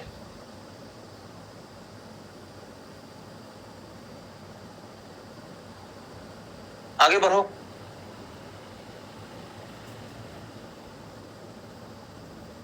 अगला मुद्दा क्या है कि मैंने कहा कि न्यायिक प्रणाली जब तुम ब्रिटिश काल में जाके पढ़ोगे तो तुमको ये बात समझ में आएगी कि ब्रिटिश शासन की न्यायिक प्रणाली के अंदर कुछ एक रिफॉर्म हुए हैं, जिस रिफॉर्म के तहत पहली बार न्यायिक क्षेत्र में कुछ ऐसी बातें हुई जो इसके पहले नहीं थी। दूसरी बात कि कुछ एक कमियां हो गई। उन दोनों को मिलाकर एक क्वेश्चन पूछा जाएगा और इस क्वेश्चन का आंसर निकालना आसान है, ये मेंस के लिए भी महत्वपूर्ण होगा। इसके बाद तब तीसरा मुद्दा है संवैधानिक सुधार का। संवैधानिक सुधार के ऊपर क्या क्वेश्चन पूछा जाएगा उसकी चर्चा हम लोग तब करेंगे जब हम संवैधानिक सुधार के अंतर्गत जाएंगे, लेकिन संवैधानिक सुधार के ऊपर भी मेंस में क्वेश्चन आ सकता है। जब मैं आपको बोलूं कि मेंस में आ सकता है तो इसका मतलब आप मान के चलिएगा कि हिस्ट्री में तो आएगा, पीटी में तो आएगा ही आएगा, पीटी में तो हर जगह से आएगा, मेंस में हर जगह से नहीं आएगा। ये मत सोचना कि सर यहां से मेंस में आ सकता है, पीटी में नहीं आ सकता है। पीटी में तो हर जगह से आ सकता है, मेंस में हर जगह से नहीं आ सकता। तो दो ही कैटेगरी है, या तो पीटी और मेंस दोनों के लिए महत्वपूर्ण, या तो सिर्फ पीटी के लिए महत्वपूर्ण। समझ गए? अब अगला मुद्दा क्या है?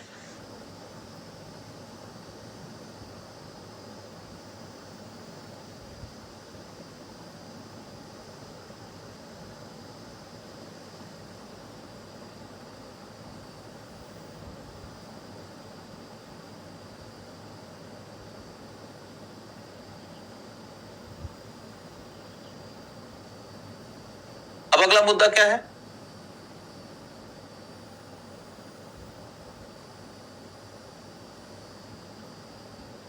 चौथा पॉइंट है कि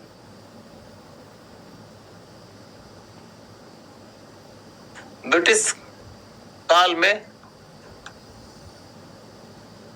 आर्थिक नीति, ब्रिटिश काल में आर्थिक नीति और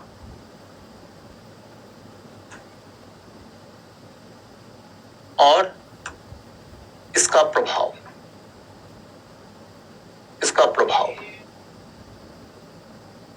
ब्रिटिश काल में आर्थिक नीति और इसका प्रभाव। तो आर्थिक नीति में आप क्या देखते हो? एग्रीकल्चर से संबंधित नीति,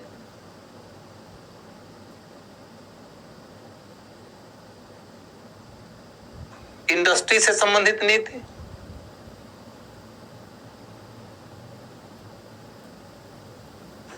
ट्रेड से संबंधित नीति, एग्रीकल्चर, इंडस्ट्री, ट्रेड, फिर रेलवे,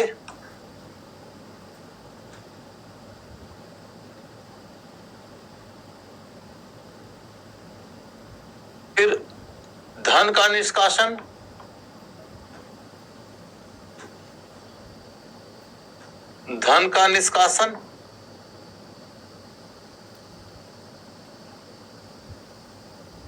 अकाल,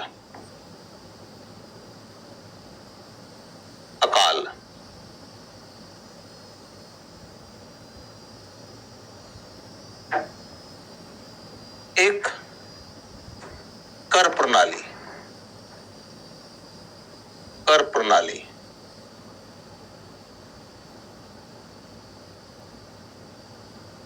एवं व्यय की व्यवस्था,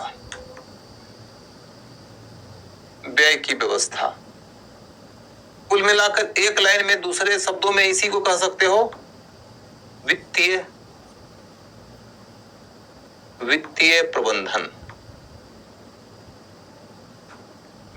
प्रबंधन। यानी कि आय और व्यय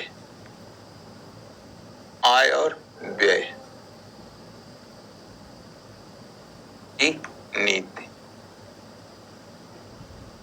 आय और व्यय की नीति। इस टॉपिक के बारे में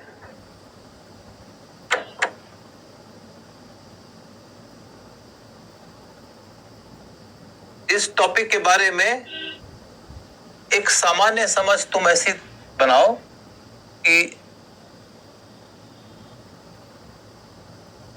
इस टॉपिक, अरे यार तुम लोग, धन्यवाद प्रहलाद जी, नमस्कार। तुम लोग बहुत बातें कर रहे हो भाई, इतनी बातें मत किया करो, पढ़ाई करने आए हो। मैं इस बात को लेके बिल्कुल ही असहज रहता हूँ कि वो बच्चा आखिर कैसे मैनेज कर लेता है कि मैं पढ़ा रहा हूँ तो मेरी बात सुन भी रहा है, समझ भी रहा है, लिख भी रहा है और बात भी कर रहा है। दो ही बातें हो सकती हैं, या तो वो अपनी ही दुनिया में लीन है, और या तो ये बात हो सकती है कि शायद वो एक्सट्रीमली टैलेंटेड है।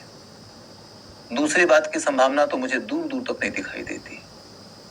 एक्सट्रीमली टैलेंटेड बच्चे का कॉन्सेंट्रेटेड होना, फोकस्ड होना अनिवार्य होता है। तुम यदि फोकस्ड नहीं हो तो तुम्हारा टैलेंट यदि है भी तो वो तो बिखर जाएगा। तो stay calm, cool, composed, poised and focused to the classroom. तो अब चल के देखो बच्चों कि अंग्रेजों की आर्थिक नीति पर ध्यान दोगे तो तुमको क्या पता चलेगा कि आखिर अंग्रेज भारत क्यों आए थे। क्या उनको भारत में सत्ता स्थापित करने, भारतीयों पे रूल करने का मोह था? क्या इसका कोई एरोगेंस था? सत्ता की भूख थी? तो ऐसी कोई बात नहीं है। भारत में अंग्रेजों की सत्ता की स्थापना के पीछे का कोई एक और सबसे महत्वपूर्ण कारण यदि कहोगे तो वह है भारत का आर्थिक शोषण करना, भारत से रिसोर्सेस इंग्लैंड की ओर ले जाना, ताकि इंग्लैंड समृद्ध हो जाए भारत के रिसोर्सेस के बल पे। इंग्लैंड के अंदर कोई इंडस्ट्रियल प्रोडक्ट तैयार हुआ है तो उसको भारत में बेचना, भारत में कोई कच्चा माल है तो उसको इंग्लैंड के इंडस्ट्री के लिए यूज करना, भारत से सीधा सीधा धन इंग्लैंड की ओर ले जाना, और भी कई तरीके से भारत का शोषण करना था। इसीलिए भारत में अंग्रेजों की सत्ता स्थापित की गई थी। तो आपको यह बात समझ लेना है कि भारत में ब्रिटिश सत्ता की स्थापना किस उद्देश्य से की गई थी, तो आर्थिक शोषण के उद्देश्य से की गई थी। अतः भारत में ब्रिटिश शासन के ऊपर जब आप अध्ययन करते हो तो यह देखो कि जीता क्यों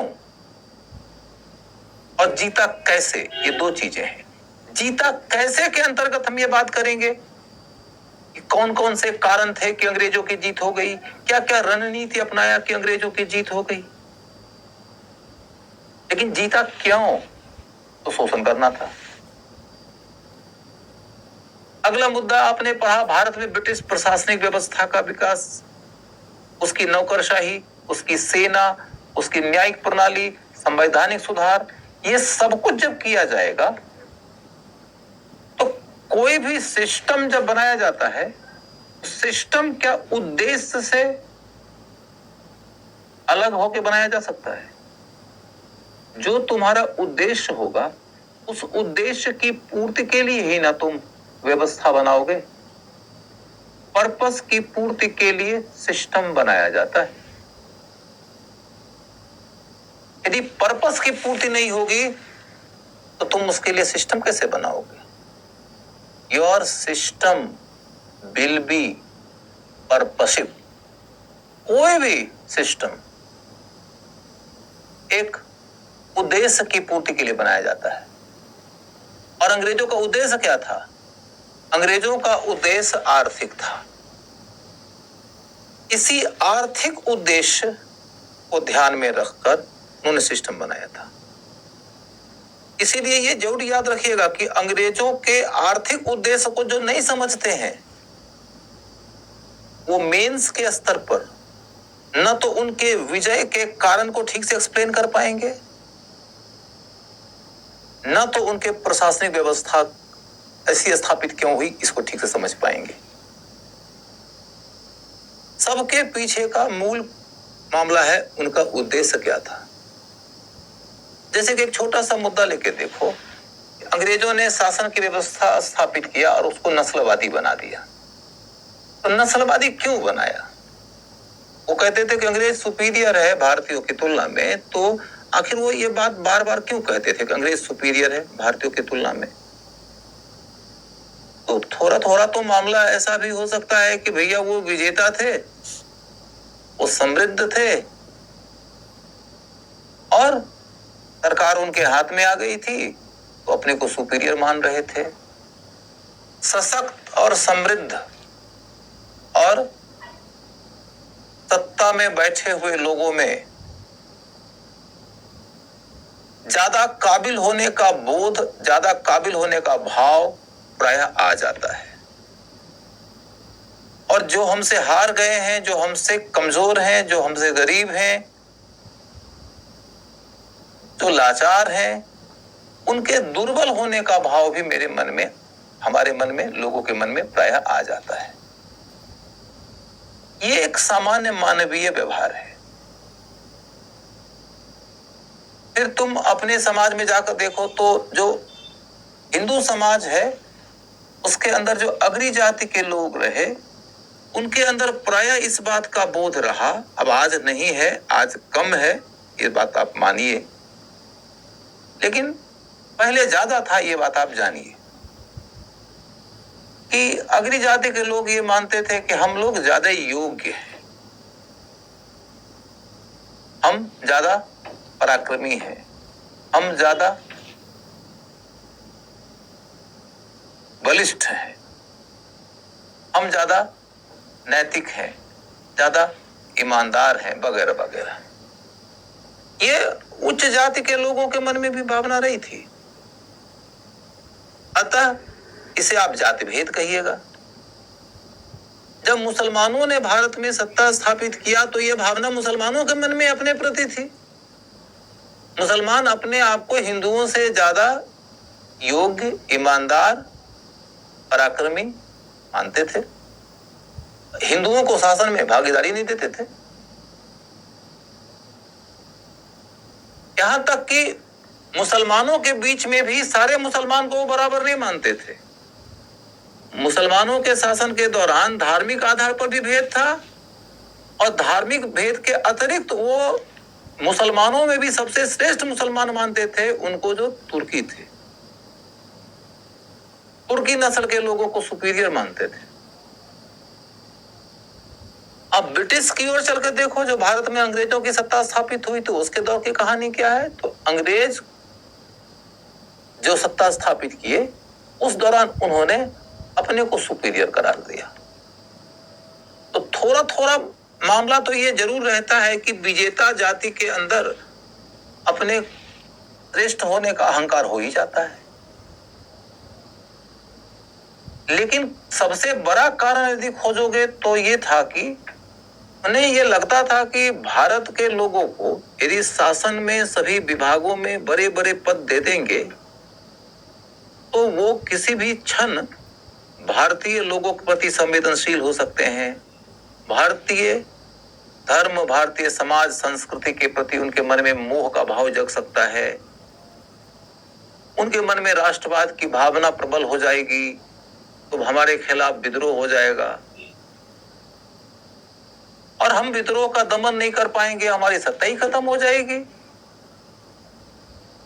अतः अच्छा है कि भारत के शासन में जितने बड़े बड़े पद हैं, सैनिक विभाग हो चाहे असैनिक विभाग हो चाहे न्यायिक विभाग हो, कम से कम ऐसे पदों पर तो अंग्रेज ही को बिठा के रखो। नस्ल भेद का सबसे बड़ा कारण था साम्राज्यवादी व्यवस्था को बना के रखने की जरूरत, क्योंकि साम्राज्यवादी व्यवस्था शोषण पर आधारित थी। अंग्रेजों के आर्थिक हितों की पूर्ति के लिए बनाई गई थी और उसी हित की पूर्ति के लिए उन्होंने भारत को जीता भी था और उसी हित की पूर्ति के लिए उन्होंने शासन की व्यवस्था भी स्थापित किया था। तो इन तीनों ही बिंदुओं को एक दूसरे के साथ जोड़कर समझना जरूरी है। तो आपके दिमाग में यह कॉन्सेप्ट होना जरूरी है कि there is a golden triangle, purpose economic था, उसी इकोनॉमिक पर्पस की पूर्ति के लिए इन्होंने भारत को जीता और उसी इकोनॉमिक पर्पस की पूर्ति के लिए उन्होंने भारत पे रूल किया और इसके लिए एडमिनिस्ट्रेटिव सिस्टम बनाया।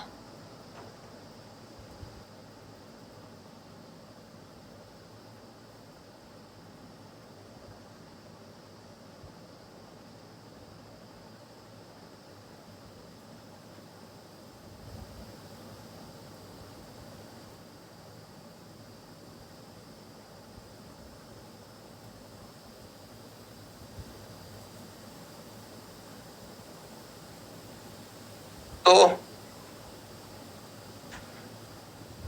ये मैं बोल रहा हूं कि जीता, एडमिनिस्ट्रेटिव सिस्टम बनाया और इकोनॉमिक तरीके से रूल किया। अब क्या कहानी है कि जब आर्थिक नीतियां आप अपनाइएगा तो आर्थिक नीतियों के तहत स्वाभाविक रूप से एग्रीकल्चर होगा, इंडस्ट्री होगा, ट्रेड होगा। कुल मिलाकर आप समझो कि प्राथमिक, द्वितीयक और तृतीयक 3 सेक्टर्स होते हैं अर्थव्यवस्था में। जब आप इकोनॉमी पढ़े हैं या पढ़े होंगे तो आपके शिक्षक पढ़ाए होंगे। इकोनॉमी के कुल 3 सेक्टर्स होते हैं, primary sector, secondary sector and tertiary sector. प्राथमिक सेक्टर के अंतर्गत एग्रीकल्चर, द्वितीयक के अंतर्गत उद्योग और तृतीयक के अंतर्गत ट्रेड। इन तीनों ही सेक्टरों पे अंग्रेजों की कौन सी नीति थी और उसका क्या प्रभाव पड़ा, इसे आपको पढ़ना पड़ेगा। हम बाद में पढ़ेंगे और तब देखोगे कि ब्रिटिश शासन के दौरान पहली दफा भारत में रेलवे का निर्माण हुआ। ये यातायात और संचार के मामले में एक क्रांतिकारी कदम माना जाता है, क्योंकि रेलवे के निर्माण के पहले तक आप सड़क से चलते थे। रेलवे के माध्यम से आप एक अलग ही तरह का ट्रैक बनाते हैं, एक अलग पटरी बनाते हैं, उस पे चलते हैं। एक साथ सैकड़ों लोगों को खींचने वाली एक गाड़ी आ जाती है, एक साथ सैकड़ों हजारों टन माल को कैरी करने वाली गाड़ी आ जाती है। यानी कि यात्रियों की यात्रा के लिए भी और माल के आवागमन के लिए भी यह एक बहुत बड़ा टर्न अराउंड था। यह चाहे युद्ध की तैयारी हो, चाहे उद्योग की तैयारी हो, चाहे यातायात की तैयारी हो, इन सबों में क्रांतिकारी परिवर्तन ला दिया। अब एक बड़ा मुद्दा यह है कि रेलवे इतनी बड़ी क्रांति कर दिया हिंदुस्तान के लिए, तो हमें अंग्रेजों का धन्यवाद देना चाहिए कि आप आए तो रेलवे आया। लेकिन तब यहीं पर देखना होता है कि क्या रेलवे से हिंदुस्तान को उतना फायदा हुआ जितना फायदा इंग्लैंड को हुआ, या जितना अमेरिका को, जर्मनी को या जापान को हुआ। तो हम ये देखेंगे क्लास के दौरान डिटेल में कि नहीं भैया, रेलवे आया ये तो ठीक है, लेकिन रेलवे से उतना फायदा नहीं हुआ जितना कि हो सकता था। तो क्यों नहीं हुआ? तो यहीं पर कहना होगा, क्योंकि उद्देश्य साम्राज्यवादी था।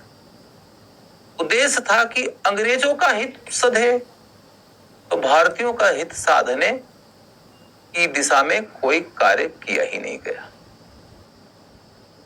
ये रेलवे अंग्रेजों के हित की पूर्ति के काम आया, भारतीयों के हित की पूर्ति के काम नहीं आया।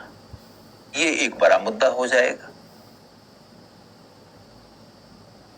एक दूसरा मामला क्या हो जाएगा कि अच्छा एक बात बताओ कि तुम्हारे पास में यदि 100 रुपये हैं तो 100 रुपये में तुम यदि अपनी प्राथमिकताएं तय करोगे तो भोजन, वस्त्र, आवास, शिक्षा, स्वास्थ्य, इन सबों को पहले रखोगे या कि ये सोचोगे एक कार खरीद लेते हैं? भोजन, वस्त्र, आवास, शिक्षा, स्वास्थ्य को वरीयता देंगे, कार तो बाद में खरीदेंगे यदि पैसा होगा तो। भारत में उस समय गरीबी थी और गरीब भारत के अंदर रेलवे का निर्माण किया गया, तो नतीजा क्या निकलेगा? यदि तुम्हारे पास में 100 ही रुपये है और तुम चाहो तो उसी के अंदर अब मनोरंजन के लिए और बहुत सुविधाओं के लिए कुछ खर्च करने लगोगे तो स्वाभाविक रूप से भोजन की कमी हो जाएगी, वस्त्र की, आवास की, शिक्षा की, स्वास्थ्य की कमी हो जाएगी। तो रेलवे के कारण हिंदुस्तान में यही हुआ। सरकार के पैसे जब खर्च हो गए रेलवे पे तो कई सारी प्राथमिकताएं पिछड़ गई और लोगों के जीवन में समस्याएं बढ़ गई। और एक तीसरी समस्या क्या है कि रेलवे का निर्माण जब सरकार करेगी, सरकार रेलवे पे जब पैसे खर्च करेगी तो पैसे कहां से खर्च करेगी? क्या सरकार के घर में कोई कामधेनु गाय है कि जिसको सरकार दूध लेगी? क्या सरकार के घर के आंगन में कोई पारिजात का वृक्ष लगा हुआ है कि सरकार उसको हिला देगी, उसे पैसे झड़ेंगे? कहा जाता है कि स्वर्ग की गाय है कामधेनु या स्वर्ग का एक वृक्ष है पारिजात जिसको हिला देने से पैसे झड़ते हैं। तो सरकार के घर में कामधेनु गाय भी नहीं थी और उसके बागीचे में पारिजात वृक्ष भी नहीं था। सरकार की आमदनी तो टैक्स लगा के होती है और सरकार टैक्स लगाती थी सबसे ज्यादा किसके ऊपर? किसान के ऊपर। तो सरकार के टैक्स का सबसे बड़ा स्रोत कौन था? किसान। भू राजस्व, लैंड रेवेन्यू। सरकार के आय का सबसे बड़ा स्रोत है लैंड रेवेन्यू। अब सवाल यह उठता है कि किसान की सबसे बड़ी जरूरत क्या थी? क्या किसान की सबसे बड़ी जरूरत थी रेलवे? किसान की सबसे बड़ी जरूरत थी कि भू राजस्व कम करो। किसान की जरूरत यह थी कि नहर का निर्माण करो। किसान की जरूरत यह थी कि उर्वरक का विकास करो। किसान की जरूरत यह थी कि बेहतर बीज का इंतजाम करो, बेहतर टेक्नोलॉजी का विकास करो, सब्सिडी दो। किसान की तो जरूरत इस प्रकार की थी। किसान की जरूरत के ऊपर सरकार ने पैसे खर्च नहीं किए, सरकार ने पैसे खर्च किए रेलवे के विकास के ऊपर, और वो भी किसानों से टैक्स लेके। उन किसानों से ज्यादा टैक्स लेके जो किसान ऑलरेडी गरीबी का शिकार थे, धीरे धीरे उनकी भूमि उनके हाथ से छिन रही थी, जो बड़े पैमाने पे अब अकाल का शिकार हो गए थे, उन किसानों के ऊपर ज्यादा टैक्स लगा के सरकार ने रेलवे का निर्माण किया। अच्छा बच्चों, आप लोग एक बात ध्यान रखना, अभी जो मैं समझा रहा हूं इसको लिखना जरूरी नहीं है। मैं इन सारे टॉपिक्स में जाऊंगा। मैं आपको आज के क्लास में सिर्फ सिलेबस से परिचय दे रहा हूं, तो आप लोग ये मत समझना कि सर जो बोल रहे हैं वो लिखवा तो नहीं रहे हैं। मैं टॉपिक के अंदर जाऊंगा और एक एक पॉइंट लिखवाऊंगा, तो जस्ट डोंट माइंड कि अभी लिखवा तो नहीं रहा हूं। तो सरकार ने रेलवे का निर्माण किया। मैं तुमको एक छोटी सी बात बताता हूं कि रेलवे की क्या जरूरत होती है किसान के जीवन में। तुम 19वीं शताब्दी के किसान की दशा के ऊपर ध्यान दो तो किसान को रेल की कोई जरूरत ही नहीं थी, और इसीलिए कभी कभी कोई दुर्लभ केस में ही किसान कभी रेलवे का उपयोग करता था, अदरवाइज किसान रेलवे का उपयोग ही नहीं करता था। हमारे गांव की कहानी है कि एक पहलवान जी थे, वो एक बार गए स्टेशन, आज से करीब 50 साल पहले की कहानी है। स्टेशन गए तो सबसे पहले जैसे ही वो ट्रेन पर चढ़े उसी समय ट्रेन खुली। ये ट्रेन के ऊपर पांव रखे और ट्रेन उसी समय खुली थी, तो जब ट्रेन खुलती है तो ट्रेन हिलती है। वो तुरंत उतर गए, बोला हमरा लोड नहीं ले पा रहा है रे, ये हमरा लोड लेगा, हम पहलवान आदमी हैं। तो हमारे गांव के किसान को ट्रेन की इतनी समझ है कि उनको ये लगा कि हम पहलवान आदमी हैं, ये ट्रेन हमरा लोड नहीं ले पा रहा है।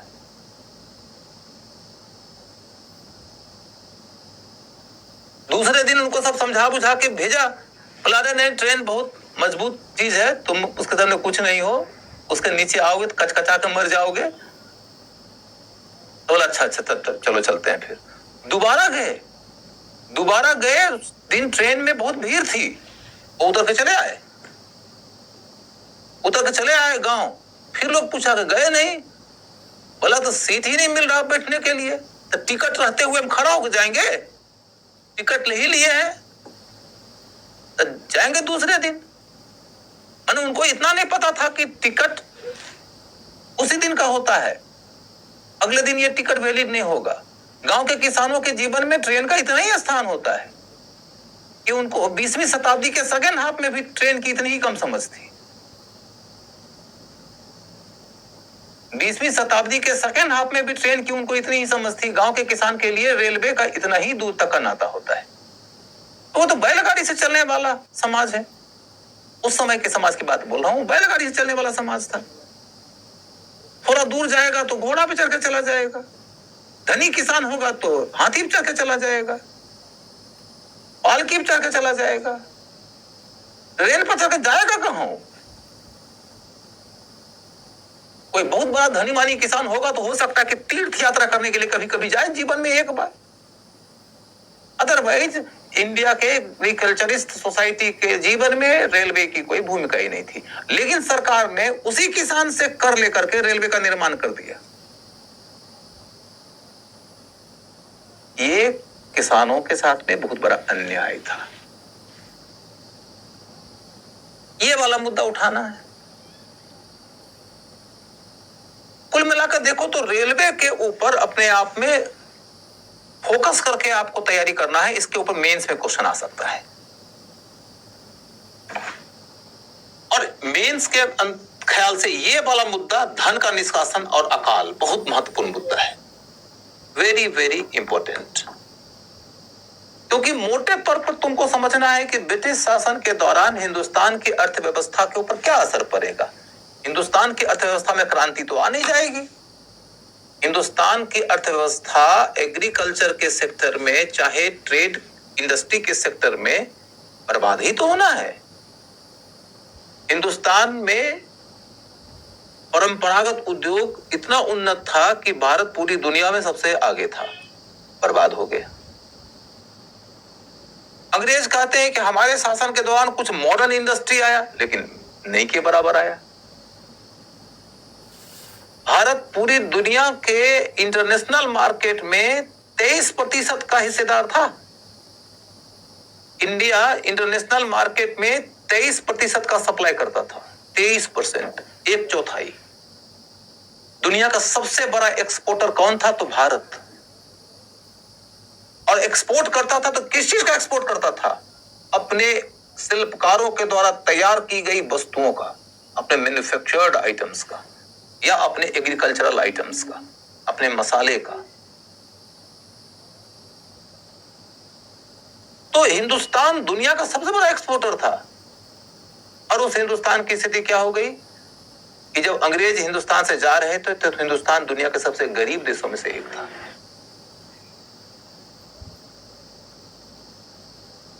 जब हिंदुस्तान से अंग्रेज गए थे तो हिंदुस्तान में अंग्रेजों के शासन के दौरान तकरीबन 5 करोड़ लोग सिर्फ अकाल से मर गए थे। जब अंग्रेज हिंदुस्तान से गए थे तो हिंदुस्तान की कुल साक्षरता का दर मात्र 12% था। जब अंग्रेज हिंदुस्तान से गए थे तो हिंदुस्तान एक ऐसे देश की तरह हो गया था जिस देश के अंदर एग्रीकल्चर पिछड़ा हुआ, इंडस्ट्री पिछड़ा हुआ। हेलो एवरीबॉडी, क्या अभी मैं आपको प्रॉपरली ऑडिबल और विजिबल हूं? क्या मैं आप लोगों को अभी प्रॉपरली ऑडिबल एंड विजिबल हूं?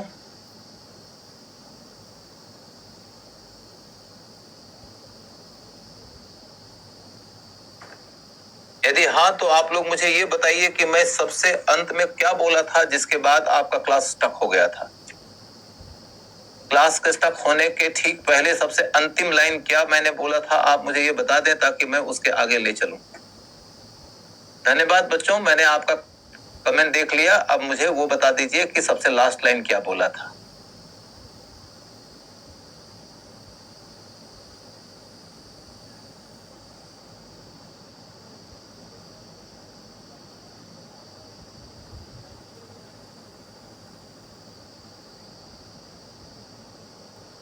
चलो ठीक है, चलो मैं आपको बेसिकली कुछ देर में बिना ये देखे हुए ही बोलता रहा कि आप लोगों को नहीं दिखाई दे रहा है या आपको मेरी आवाज नहीं सुनाई दे रही है, तो मैं लास्ट की बातों को 1 मिनट में रिवाइज कर देता हूं, क्योंकि ऐसा तो है नहीं कि मैं कोई टॉपिक कवर किया हूं, मैं परिचय ही दे रहा हूं टॉपिक का।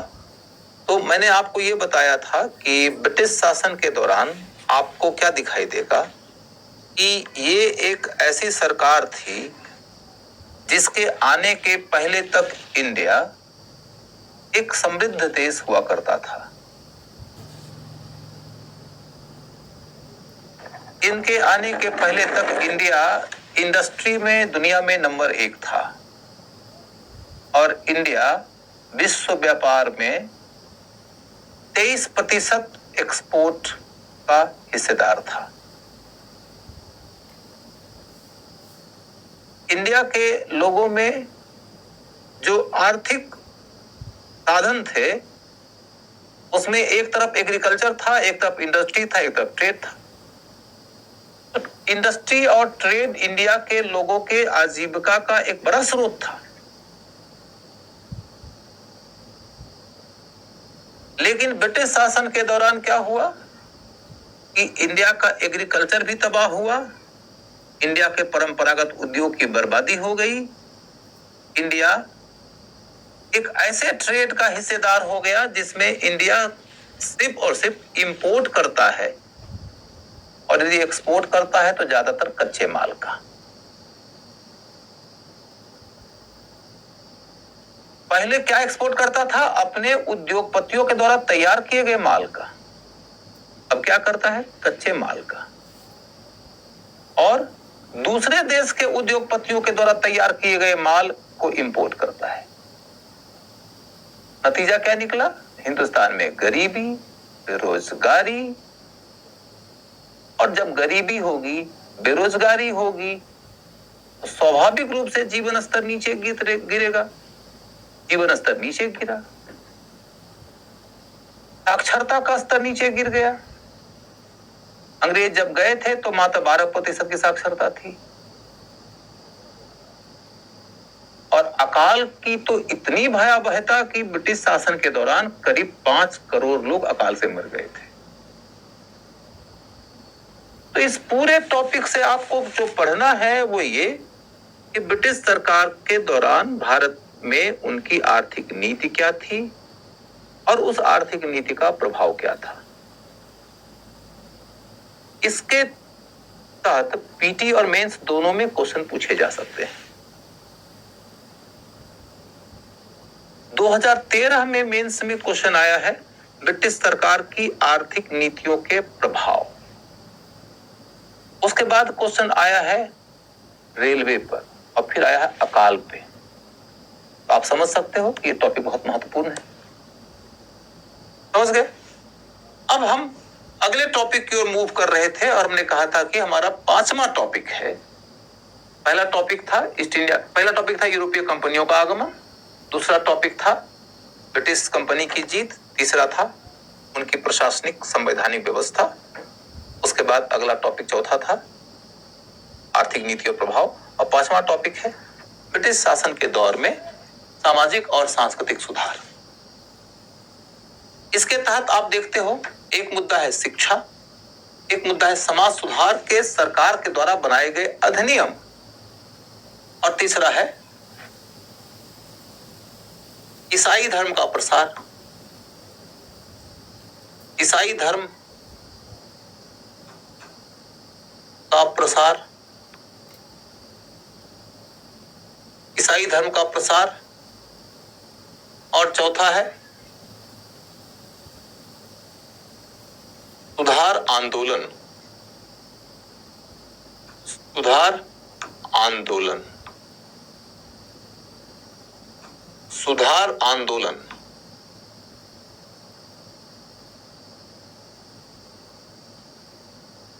सबसे महत्वपूर्ण होता है ये टॉपिक आंदोलन वाला, जिसमें आपको राजा राम मोहन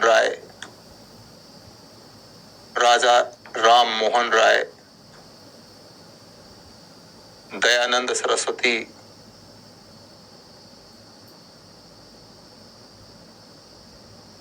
ज्योतिबा फुले,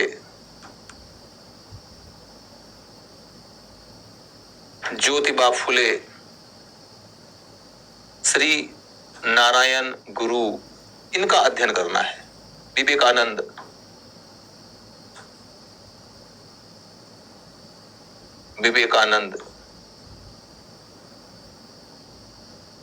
इनका अध्ययन करना है।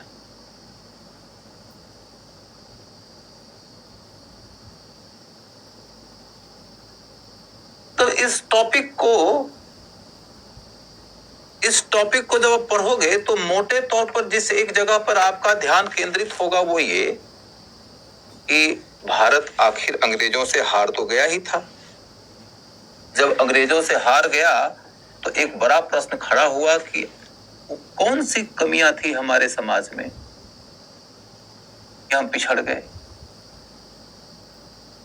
हम अपने समाज की बुराइयों की पहचान किए और उन बुराइयों की पहचान करके उसके अंदर सुधार की शुरुआत की, जिसके आधार पर हम अपना समाज बेहतर बना सके, हम अपने को मॉडर्न समाज में तब्दील करने में कामयाब हो सके।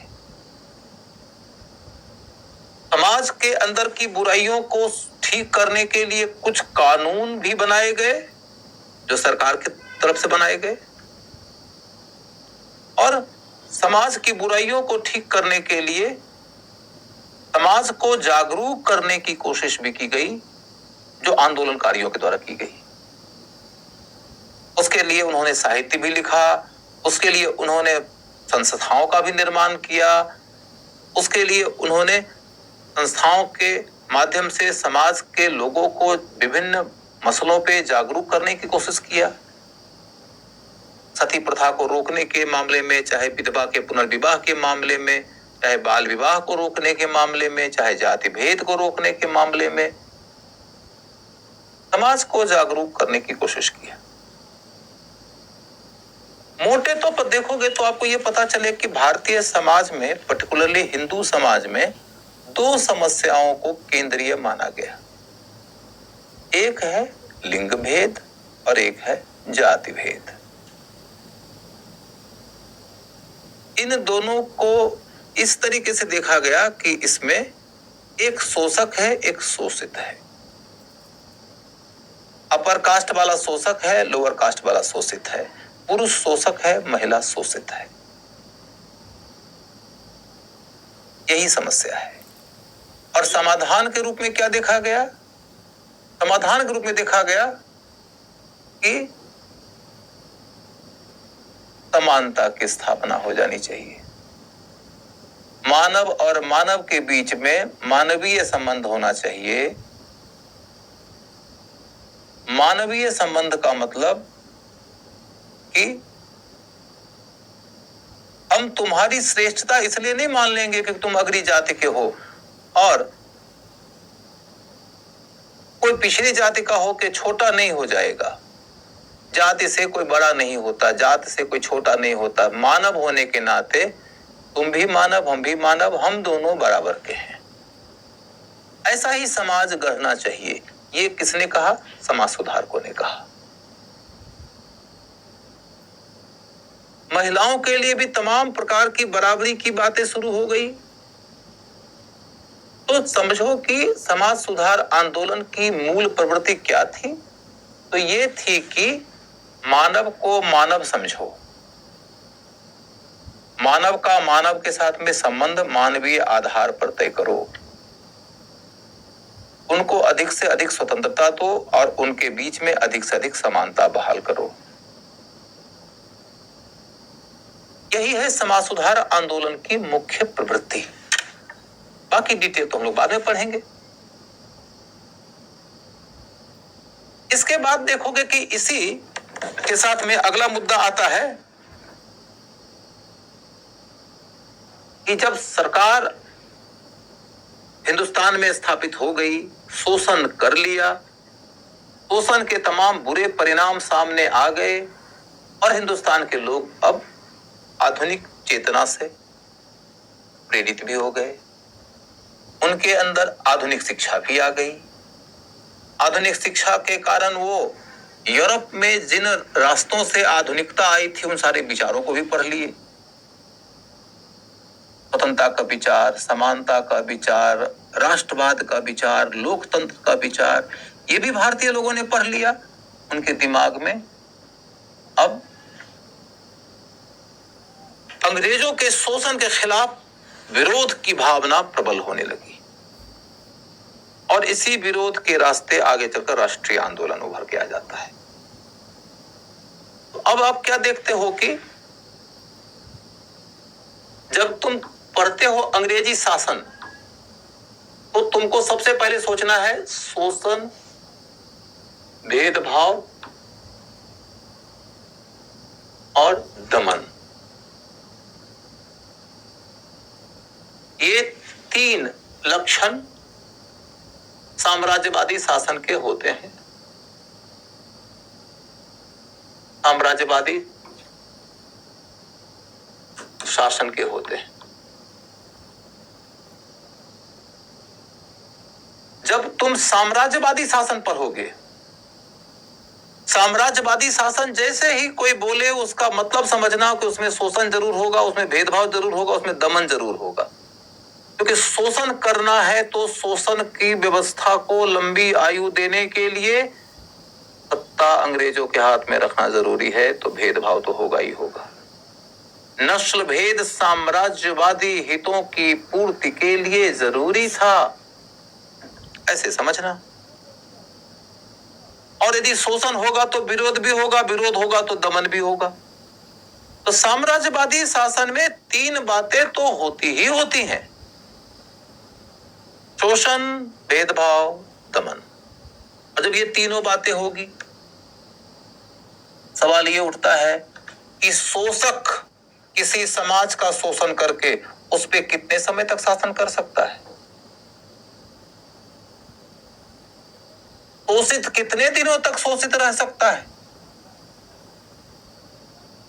विरोध की भावना तो उभरेगी, वही भावना आगे चलकर जब संगठित हो जाएगी, सशक्त हो जाएगी, तो उसके माध्यम से सत्ता को समाप्त करने के लिए संघर्ष बहुत सशक्त हो जाएगा। वही है राष्ट्रीय आंदोलन। तो आपसे कोई पूछेगा कि भारत में राष्ट्रीय आंदोलन की शुरुआत आखिर क्यों हुई, तो हम क्या कहेंगे कि इन सब के कारण असंतोष था, असंतोष था, आक्रोश था,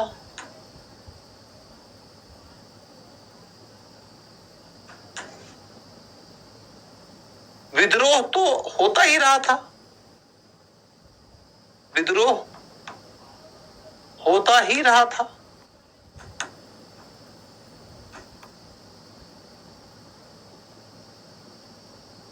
कहीं कृषक विद्रोह हुआ, कहीं जनजातीय विद्रोह हुआ,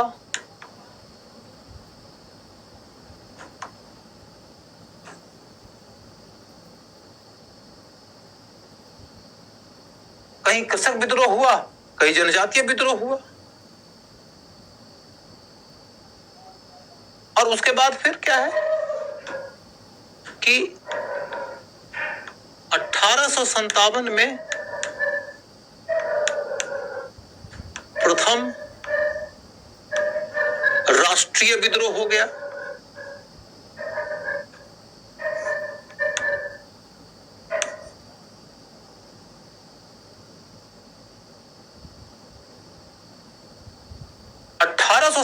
ईस्वी में प्रथम राष्ट्रीय विद्रोह हो गया।